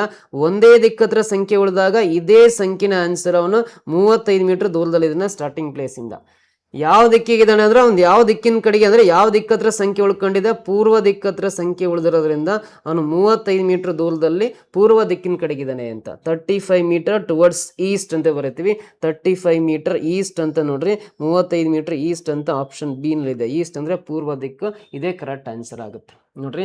ಟೋಟಲಿ ನಾನು 8 ಎಪಿಸೋಡ್ಸ್ ಅಲ್ಲಿ ಪ್ರತಿಯೊಂದು ಎಪಿಸೋಡಲ್ಲಿ 20 ಪ್ರಶ್ನೆಗಳು, ಆಮೇಲೆ 9 ಮತ್ತು 10 ಇವೆರಡು ಸೇರಿ ಒಟ್ಟಿಗೆ ಎಪಿಸೋಡ್ 40 ಪ್ರಶ್ನೆಗಳನ್ನು ಮಾಡಿದ್ದೀನಿ. ನಿಮ್ಮ ಎಕ್ಸಾಮಿಗೆ ತುಂಬಾ ಇಂಪಾರ್ಟೆಂಟ್ ಆಗಿರೋ ಪ್ರಶ್ನೆಗಳು. ಇವನ್ನ ಕರೆಕ್ಟಾಗಿ ಪ್ರಾಪರ್ ವೇನಲ್ಲಿ ನೀಟಾಗಿ ಬರ್ಕೊಂಡು ಕೇಳಿಸ್ಕೊಂಡು ಎಕ್ಸಾಮ್ಗೆ ಹೋದ್ರೆ ನೀವು ಎಕ್ಸಾಮಲ್ಲೆಲ್ಲ ಪ್ರಶ್ನೆಗಳಿಗೆ ಕೂಡ ಸುಲಭವಾಗಿ ಆನ್ಸರ್ ಮಾಡ್ತೀರಿ.